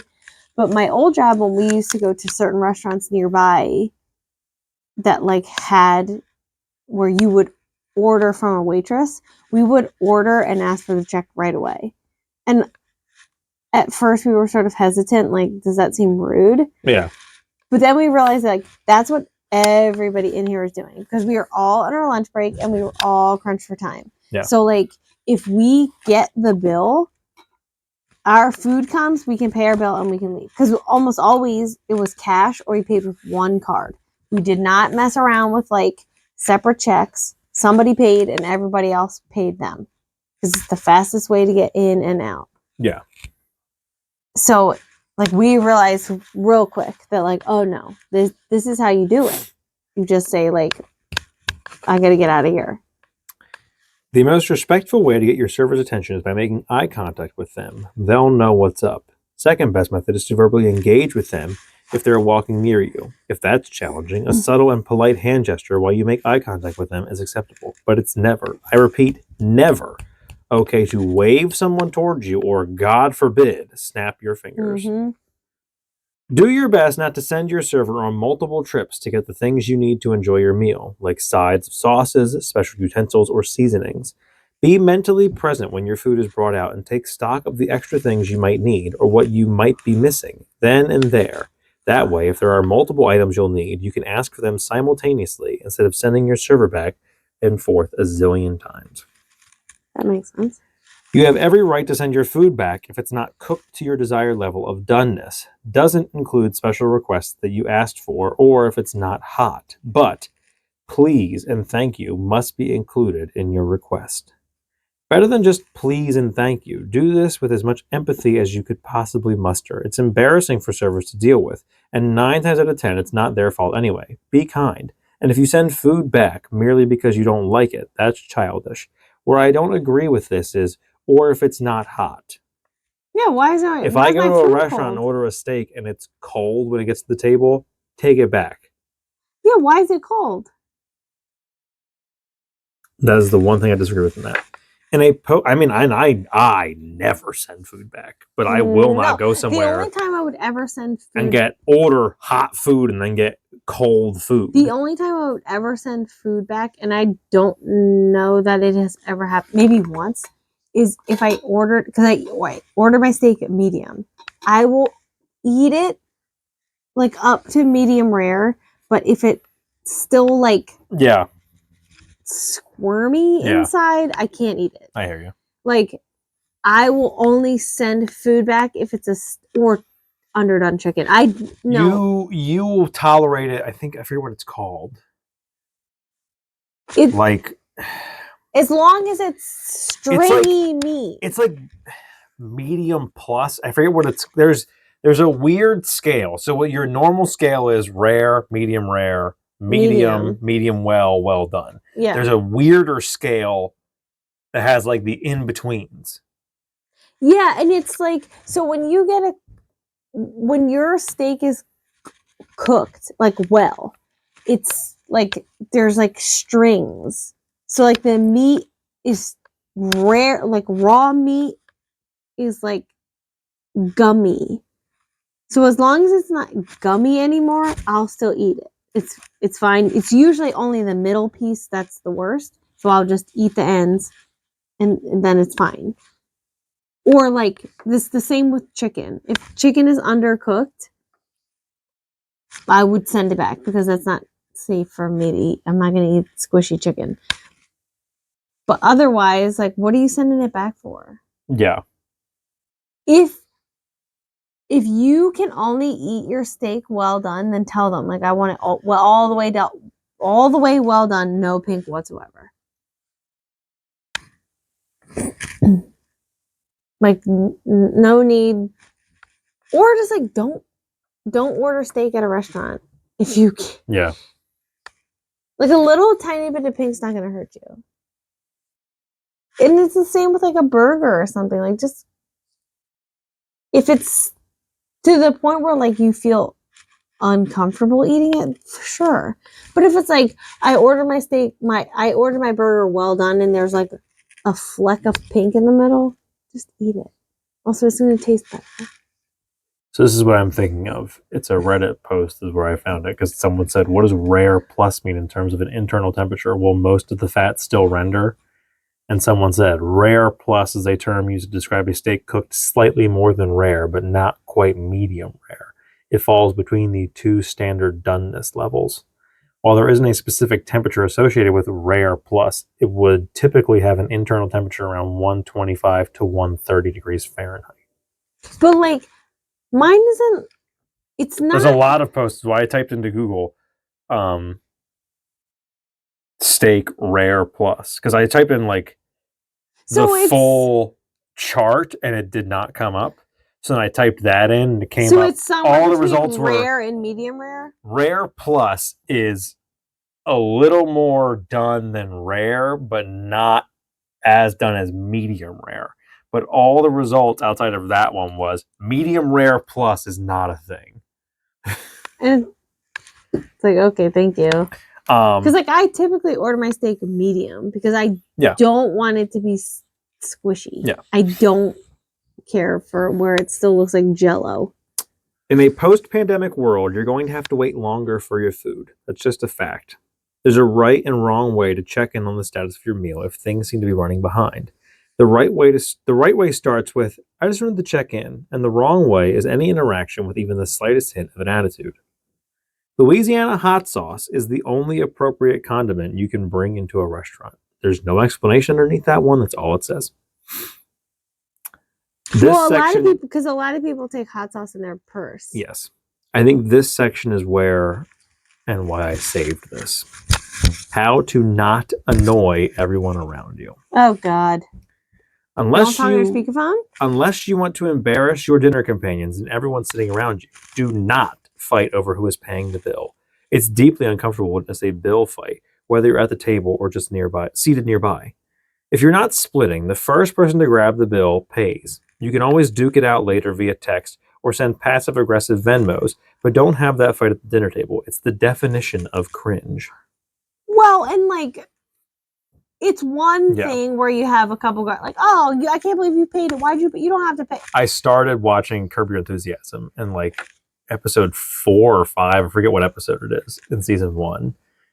Cheryl and Larry are out at dinner, and they're meeting people there. They are not there yet, and she says to Larry, like, "Do not pay this time. You let them pay for it this time. Do not you make them pay for it this time. Do not pay the bill." Well, whatever. They're having whatever conversation. They've like faded in together. Like we're now at the end of the meal. Like whatever conversation dies down, the guy gets up and goes to the bathroom. Right after that, like he is gone from the table for 30 seconds. The waiter comes over and sits the bill down. Cheryl and the other wife just continue talking, and then like it's just sitting there. And then Larry like grabs it, puts cash in there. Him and Cheryl look at each other, whatever. Well, then later in the episode, there's some like I forget what charity Cheryl works for or with. They're doing some benefit at the other couple's house. Well, Wanda Sykes plays Wanda on the show, informs them that her brother-in-law, somebody works for the CIA, and there's a terrorist threat going to happen in LA on Saturday when their benefit thing is. Larry wants to leave. Cheryl's like, well, we can't. We spent so much time planning this benefit. So then he snubs, I forget whose wife it is, that he snubs. Well, then to get back on her good side, because they see them at the restaurant when they walk in, and he's only talking to him. And then Cheryl's like, why didn't you say anything to her? And he's like, I didn't? He's like, I thought I said hi to her. And she's like, you did not. Well, then the way to get back on her good side is he tells her, because Wanda's like, you can't tell anybody. He tells her about the terrorist attack. Well, then she tells, and he tells her, like, you can't tell everybody. And she tells everyone? They don't ever confirm that she did, but it's heavily implied that she tells everybody. So no one goes to this gala. Well, then when Larry and Cheryl show up, they get in a big fight. Well, then Larry, as they're like walking up the steps, Larry's like, you can pick up the check every once in a while. And they're like, excuse me? And he's like, I know your trick. He's like, right before the bill comes, you get up and go to the bathroom. I know that trick. I invented that trick. God, that is a weird show for me to watch because there are so many things of like, these interactions don't happen to me in real life, but if they did, I don't know if it's a good or bad thing to know that if this was happening to me, I would be Larry David. Well, yeah, I don't know. Like the hilarity of one of the episodes, they're trying to get Jason Alexander another show because this is a post. Curb Your Enthusiasm is a post Seinfeld show, but it's Larry David playing Larry David, so he is the guy who wrote Seinfeld. And the guy that's like talking about it, I think it's Jason Alexander's agent maybe, is talking about like how much of an idiot George Costanza was and how much of a piece of shit he was. And Larry David's like, I don't think he was. I think he was a pretty normal guy. And I'm like, no, he's a fucking total moron. Like, and the whole bit is because George Costanza is Larry David. Because then he meets Jason Alexander for a meeting, and he's telling him the same thing. And he's like, I think he then says, like, it's me. Like, your character was me. It's like a big thing of like, you're just berating George Costanza, but George Costanza was written as me. That's funny. And so I love Curb Your Enthusiasm. It's so good. I'm so mad I didn't get into it sooner.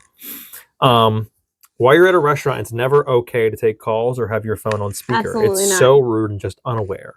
The number of times I've been out to dinner recently and have heard people just talking on speakerphone a few tables over. Like, why?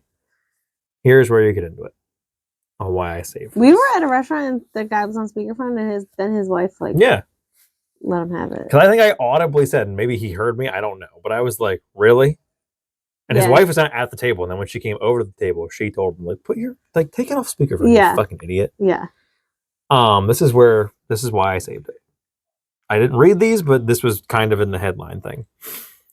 I'm a parent of a toddler. Uh-oh. And if we're out at a restaurant, any restaurant, and they start to have a meltdown, we pay the bill and leave. Yep. It doesn't matter if we've just sat down or are in the middle of eating. It's so disrespectful and selfish to subject the entire restaurant to your child's outbursts just because you want to finish your food. I made a decision to become a parent, and that means it's my responsibility to deal with the situation when my child is misbehaving. If you're dining with another adult, take your kid outside as quickly as possible and wait. The other adult can pay the bill and get the food to go. Just get out of the restaurant. You owe it to the other patrons. And the next one is, if you need to take your kid out to eat with you, then A, This is very sloppily worded. So let me go back. If you need to take your kid out to eat with you and they, A, don't have a kids menu, and B, your child won't eat anything off the actual menu, ask your server for the easiest off-menu items the kitchen could whip up for them before you start requesting chicken tenders or mac and cheese. Better yet, do your research ahead of time and make sure you're choosing a restaurant with options your kids will enjoy. Don't ever take your kids to a restaurant that don't have a kids menu. My quarrel with 32, which was the leaving immediately, is we're not... Take them out. I agree with that, but here's my quarrel with it, is this does not specify, my quarrel would not be with just this post, but I saw the comments on this post on Facebook. This does not note the severity of said meltdown. Oh, if they're just whining. Because I know some people that the faintest even like that's a meltdown. No. Because a lot of people said, like, I am a parent and I will do this, but I'm also not going to judge other people if they don't. No, if your kid is... Now, here's the difference. If you're sitting at a restaurant and your child is crying, fine. Something happened. Maybe something happened. They spilled their water. They bit their tongue. Yeah. Their tablet battery died. Whatever. They're just crying. Yeah. Fine. If they are throwing a temper tantrum, it's time to go. Yeah. Like, it's time for that kid to get, for everybody, for everyone's sake. Yeah. For yours, that kid's, mostly for the mother. Nobody is stressing out more than that mom whose kid is losing their shit. I think my only real gripe with just this thing is the last sentence of "you owe it to the other patrons." Because while I'm not wholeheartedly like fuck them. Like, I don't. That's not what I'm saying. What I'm saying is you owe it to yourself. Well, because number one, there are plenty of restaurants I go to where the people around me are rude as shit and loud as shit. I could give a fuck about how loud my kid is when you're being an asshole. But you owe it to yourself that if they are having a true, full-blown meltdown to leave is because... It's stressful for you. It's stressful for you. You have to try and deal with it. You have to try and put that fire out. But also, no matter what you are doing, if you are handling that situation and it is de-escalating perfectly, everyone in that restaurant is now looking at you. So everyone's watching you. Fuck everybody else that you owe it to the other patrons. No, you don't. You owe it to yourself. You owe it to yourself. You owe it to your child. Yeah, you do in the sense of if your kid is screaming and yelling, don't just sit there and eat your meal like nothing is happening. Yeah. Don't ignore your kids while they're like losing it. Yeah. Whether they're losing it because something legitimately happened or they're just being bratty. Doesn't matter. Yeah. If they're screaming and yelling, whether it's, or they're just misbehaving, don't let them sit there and slam their silverware on the table. Like, that's the stuff, like, have respect for everybody around you and don't do that. Yeah. But, like... And I can tell you, me giving my perspective, as someone who, we take Robin out, who is 1 year old. He's at a restaurant with us. He's fine for however long. Then whatever he's done playing or talking or whatever, he's got his toy. The second he starts fucking like whack, whack, whack, nope. Yeah, no, we're not doing that. You can either play with it or I'm taking it away from you. Yeah, we're not slamming.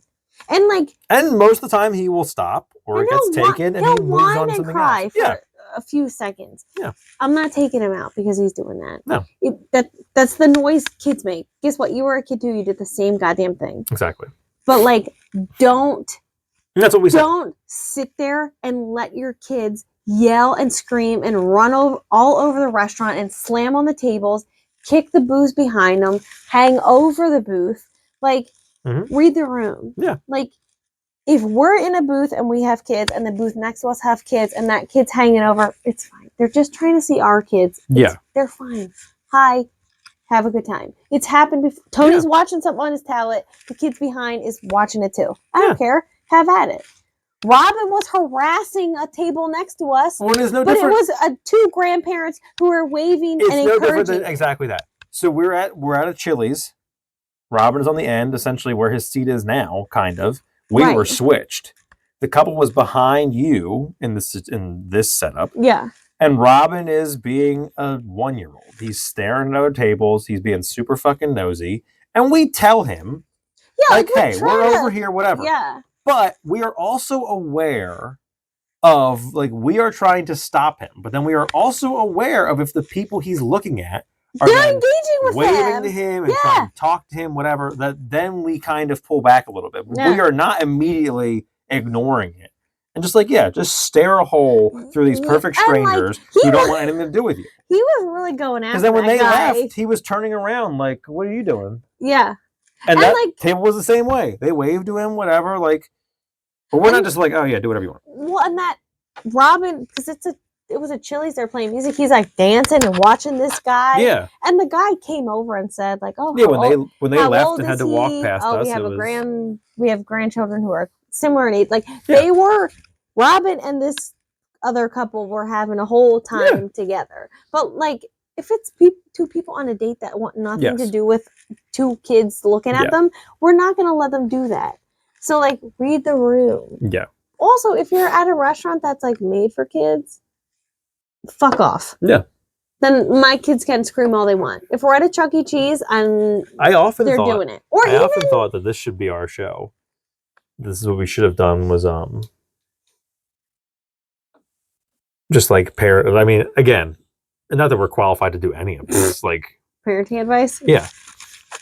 But no, my point was more in the realm of like, because we've had a lot of conversations about like how we parent versus friends of ours versus other people, like whatever. That like if we ever got to a point of like we need to really like narrow this in to something, I think it would be that. But that's all we do. Just all we do is parent all day long.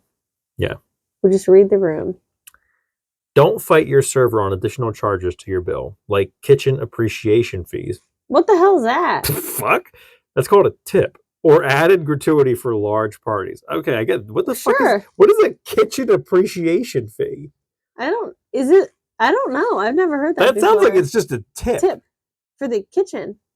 Okay. Which like then split your tips. Like what the fuck is a kitchen appreciation fee? Yeah, that's weird. They really like me handing the tip to the waiter like, I appreciate you. That is weird. That's like taking your drunk wife to a restaurant and she's telling this poor woman, like, I really love the steak. It's so good. Please tell the chef to come out. I was not mumbling that bad. I probably had one beer with my steak.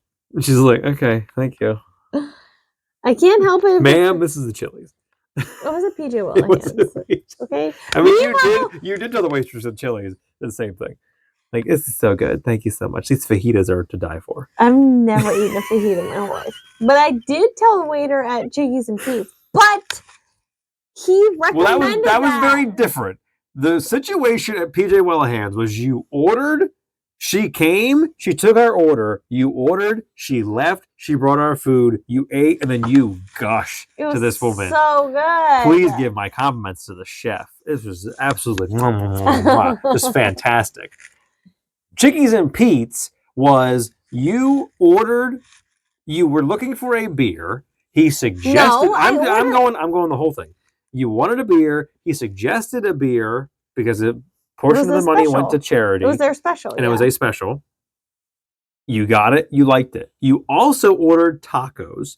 He did not just write that down and move on. He followed up with like, can you handle spicy things? Because they're spicy tacos. I get them all the time. Like there was repartee happening. Yeah, and then when he came back and asked you how you liked them, it was a conversation. Well, no, the woman at PJ Wellington's was not looking for your conversation. No, it was a busy sports bar, and she was like, eat your shit and get the fuck out of here. Because he said, when he came to clear the thing, I was like, oh, you weren't lying. Those were spicy, but I'm like, they were really good. Like, and I'm like, and I said, I'm like, I'm glad I got a beer because it, like, and I gave that man a 25% tip because he could not have been nicer. No, he was so nice. He was one of the nicest waiters I've ever had. He was very attentive, and we had a sleeping. And they were busy. We had a sleeping baby in that booth and Tony. Now, neither one of those kids made a peep because Robin was asleep and Tony was on his. And they were busy because they had a bunch of like kids sports. Well, there was a sports thing over here and some hockey banquet. They kept saying Avalanche. I don't know if that was sports or what that was. I just kept because we were very close to the host stand. I just kept hearing Avalanche and then like people walking by coming me. In with their little they were on. The way I was seated, they were past me, so I was seeing the back of them, and none of them had like stuff on the back for me to know like is this like an organization? What the fuck is Avalanche? Yeah, because I heard one of them say like hockey. But when you got your beer, he did. When you were in the bathroom, he came to me and said like, "Oh, I was going to let her know it might take a minute because we just got bombarded with these big groups, but." Our manager is behind the bar helping get drinks out. So, and he was, again, it didn't matter. We weren't going anywhere. We had just ordered. No, and everything came out just fine. Yeah. But it was nice, like, coming from the other side, like something a waiter could do was like, if it's going to take a while, just let me know.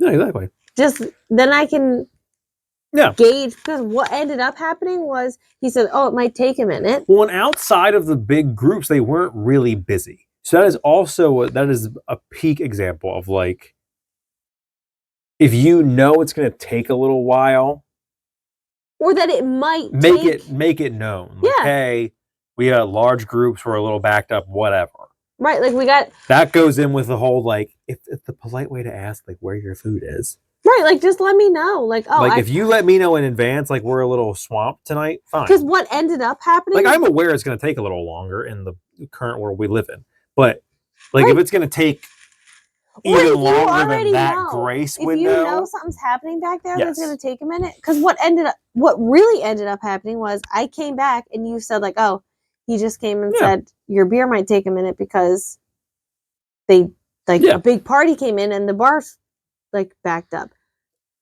What ended up happening was my beer came out and I was like, that really didn't take that long. But had he not said anything, maybe I would have noticed, like, did they get it? Like, I would have been wondering, like, did he put it in? Maybe he forgot to put it in? Mm-hmm. Did the bar forget to bring it up? Yeah. Like, whatever. This section is bills, or splitting and tipping 101. If you're out with friends, the bill should be split evenly if the difference between everyone's meals is within a few dollars. Otherwise, everyone should just pay for what they ordered. Either way, discuss it ahead of time to make sure everyone's comfortable with whatever route you take. I'm a sober vegetarian, i.e. a hoot. And And I cannot tell you how awkward it was, literally this weekend, when someone asked me to split the check equally. One guy had lobster and 2 Aperol spritzes. I had rice with vegetables and water. I'm not paying $75 for that. Yeah. If you're splitting the bill, but one person is fronting the total, you are to send them your portion of the total as soon as humanly possible. Ideally, while you're still at the restaurant, but it is absolutely has to be the same day. Don't leave it to the person grabbing the bill to have to send you various reminders to pay for your fair share. They'll feel weird about it, you'll feel guilty, and it's ultimately a lose-lose situation. Yeah. Just pay up while it's still fresh in your mind. Like, if you know you're going to go out. Yeah. If you're going to hang out after your meal is finished, be sure to sign the bill and give it to the server first. Many servers can't finish their checkout and leave until they have all their receipts, so they can enter their tips. That often means they've finished with their other tables, finished with all other side work and cleaning, and they're just sitting in the back waiting for you to sign the bill so they can get home after a long day. Just sign it. You can still stay there. Please, please, please tip a minimum of 20% to your servers in America post-tax. That goes for iPad tipping and establishments where you'll pick up your food and seat yourself too. Just because you don't have one dedicated server doesn't mean that the staff is magically receiving a living wage. Tipping is mandatory anytime you're not preparing food for yourself. If you don't want to tip, don't dine out. I mean, we do that. So we do. It really like boils my blood that my mother doesn't. She has started to now because I've been giving her shit for it. But yeah, because even now, because we were going to pizza places and she was not tipping. Now, and it's the idea of like, well, no one's serving you, and I'm like, well, who the fuck think you made? They just made like this just appeared magically. They had to make it. And I don't know. Like, we order Applebee's to go, they don't tip. Like, now, like obviously at a fast food restaurant, they're making minimum wage. That's why you don't tip there. So like, well, it's different. They're not. Yeah. This example is not talking about a McDonald's. No, but like I don't know at a pizza place, are all of those people, are they? If you go to a pizza place and on the bar, I can tell you from experience of picking the food up with my mother, at the end of the counter, there's a jar that says tips on it. You should probably be tipping.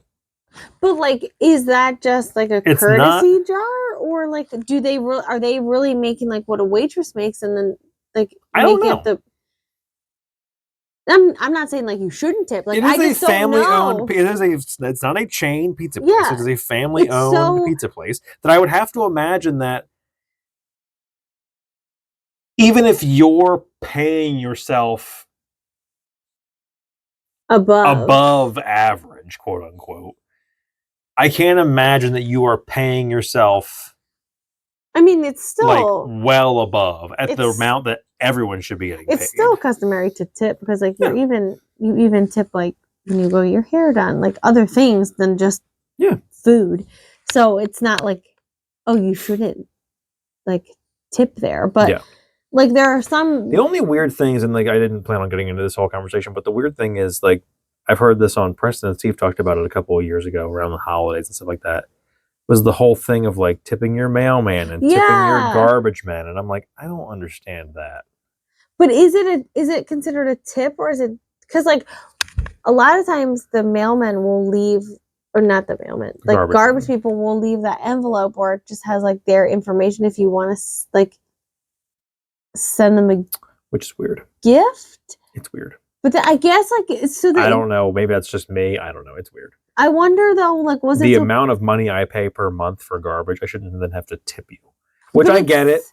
I get it. That's how America works. I don't think it's like a tip. It's like a because people will leave like a gift for the mailman. But I don't know you. So why am I sending you a monetary gift because you collect my trash every week?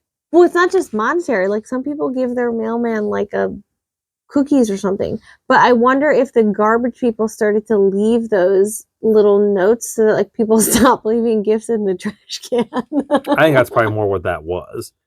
Like, but I thought that when that whole conversation came up of like, right, like where and people, and that's, I think they said it on air about like with the mailman and stuff, was like, you don't always know if it's the same person.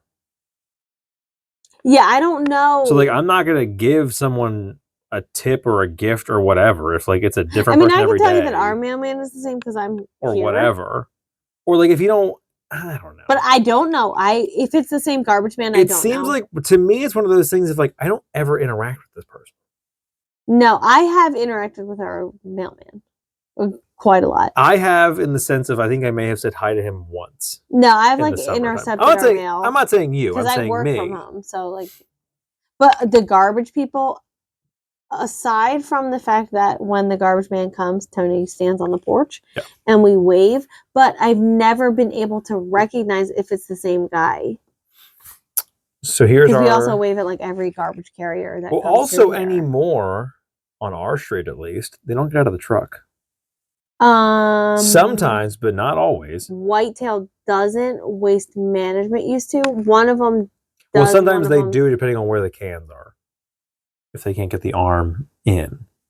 But the majority of the time now, it's just the guy in the truck just pulling levers and hitting buttons. The arm comes out, gets so it's even harder to tell whatever. If it's the same guy. But in that sense also, like, I'm not. I mean, also, you took out our cable twice, so. You took out our cable twice, and I pay enough for garbage every month. I'm not giving you a tip for that. If it's that big of an issue, but your company should be paying you, especially now knowing that you got bought by Waste Management. It's not. You're lucky I didn't leave. It's not considered a tip. It's just a Christmas gift. You're lucky I didn't leave, because fuck Waste Management. It's the same as like you can put that shit on record. It's your mailman, your garbage man, the Amazon people. It's just considered. It's just a gift. It's not considered a tip.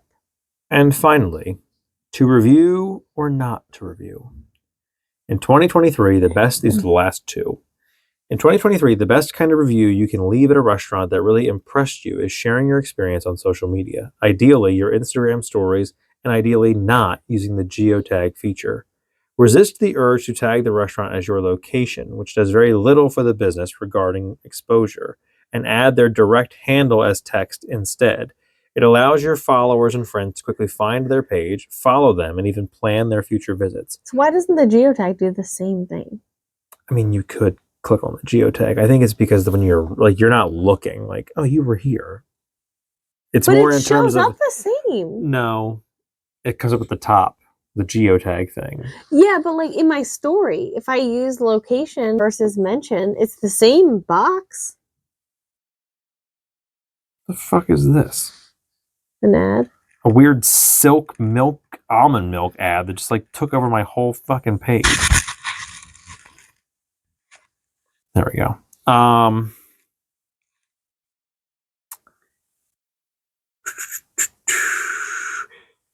There's very little for the business. Follow them and bonus, the restaurant could and likely will share your story with its own followers. It's always fun to feel like an influencer.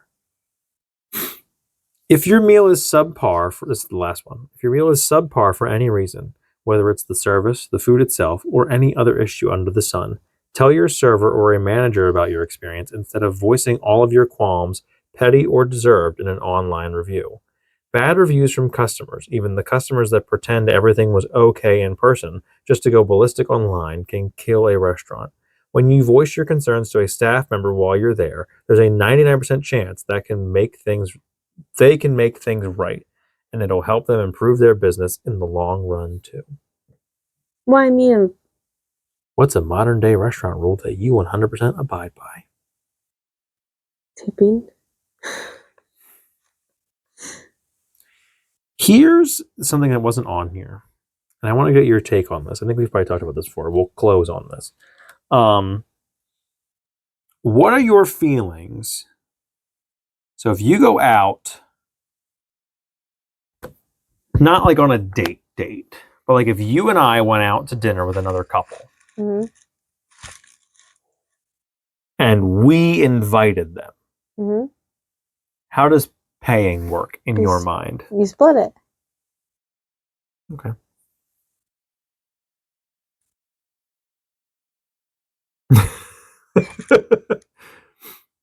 Well, I mean, I'm talking fully. There was not a previous conversation.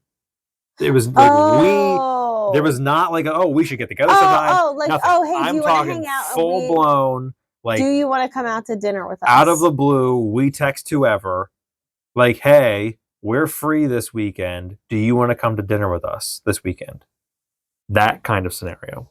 So, I still think you would just split it. The times I wouldn't split it, or like I would consider like maybe you wouldn't split it in this scenario is like it's someone you're celebrating something. Okay. Like, or if it was like a restaurant that like this other couple would never have gone to on their own, whether it's because of like the price tag of it or the style of restaurant or the kind of food, where it's like I think you would like it, but like you, like I'm not asking you to come to dinner and thinking like you would hate this place, Yeah, but like it's a different kind of food or a different kind of atmosphere or whatever. Yeah, but I still think you would split it. See, in my mind, in that scenario, I think the person who invited the group pays. I don't, but like if if we were the one, so if it's the scenario of that, if it's that scenario, just out of the blue, you get a text, you want to come to dinner with us on Friday night. If I'm the person being invited, I'm not going into that thinking that I should have to pay for that meal because I had no plans. But see, I wouldn't assume like if someone I had plans on eating in, and then you invited me to dinner. Yeah, but it's my responsibility to know if I can afford to go out to dinner or not. But see, in my mind, I understand that. But like I said, in my mind, in that kind of scenario that I pitched, it's always split. The person who invited should be the one paying. I'll give you splitting if it's a scenario of like you communally make a plan. No, But if it is a situation of just randomly like, hey, do you want to go out to dinner? No. We're all adults. You pay for yourself. Okay. I don't know that there's ever a situation where I would be like, oh, you now, like, no. There's never a situation where I would assume that someone's going to pay for me.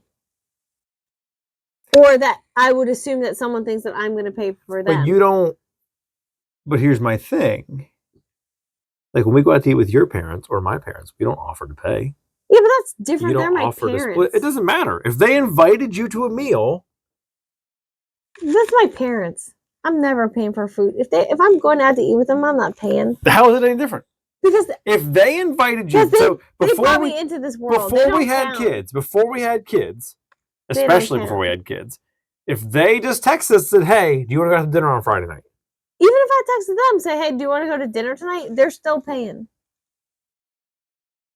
I'm not paying for them just because I asked them if they want to go out for dinner. Your logic is flawed. They don't count. Your logic is flawed. They do not count. I'm not saying they do, but I'm saying you can't hold the logic that you hold. And because then in this situation, it's totally different. Yeah, because my parents do not count. Okay. It's the same thing of saying like within your marriage, like, oh. But by your logic, when our children are adults, if we invite them to dinner, I'm paying for it. Then their assumption should be that we're paying for it. But by your logic, their assumption should be that we're splitting it. No, because I'm their parent. I will always pay for it. If we're going to dinner and they're coming with me, I'm paying for your dinner. Okay. That's just how it is. I'm the parent. Whether you said, hey, Mom, do you want to go out for dinner tonight? Yeah, see, that's different. I already know. If our kids invited us to dinner, I'm paying for it. I'm not saying I'm not paying for it. I will pay for it. But in my mind, I'm thinking you invited me to dinner. You should offer, because you don't even make an attempt to offer. No, I'll get it. No. Yeah, I know. Did you, ma'am? You offer. We went out to dinner with your parents and your grandmother, and I. What, 10 years ago? when have we gone out to dinner? Like dinner with them. Not we go to Brookside. Not our parents go to Brookside 3 times a week. Yeah, I'm not. No. And we went with our kids, and they split the bill as is. Yeah, but like, I think that family, regardless, that's a separate thing. I don't know. Because even Jason, I don't know, when we went to Applebee's, I'm like, he was about to like split the bill. I'm like, listen, pal, I'm just going to pay for your dinner because I'm not going to pay for these 2 meals and then just let your meal sit there. I'm just going to pay for it. Well, and he was like, when we went to the Franklin Institute. That's right. And I was like. We invited him to that, though. Yeah. No. Yes. We said this is happening at the Franklin Institute. Do you want to come with us? And then that was an invited thing but that you then paid for him. You did not make him pay his own way because you were the invitor. Yeah, but it was also just I didn't feel like dealing with it. That was not a matter of like, oh, I think I should have paid for it. It was more so, I don't want your $25. I'll just pay for it and we'll deal with that later. Okay. Thank you all for joining us. But that's also how most of my friends handle all of it. On this heated episode of the Friends You Can Keep podcast. Follow us on social media. If you're watching this on YouTube, please like and subscribe. If you're listening to this wherever you get your podcasts, please rate and review and subscribe. All of that helps us a lot with what very little we're doing here. Yeah. I'm hopefully going to get some semblance of a different style episode in the next coming weeks, hopefully. Rude. Fingers crossed. I mean, not. You know what I mean. But yeah, stay tuned for that. And yeah, we will see and talk to you guys next week. We love you. And as always, thank you for being a friend.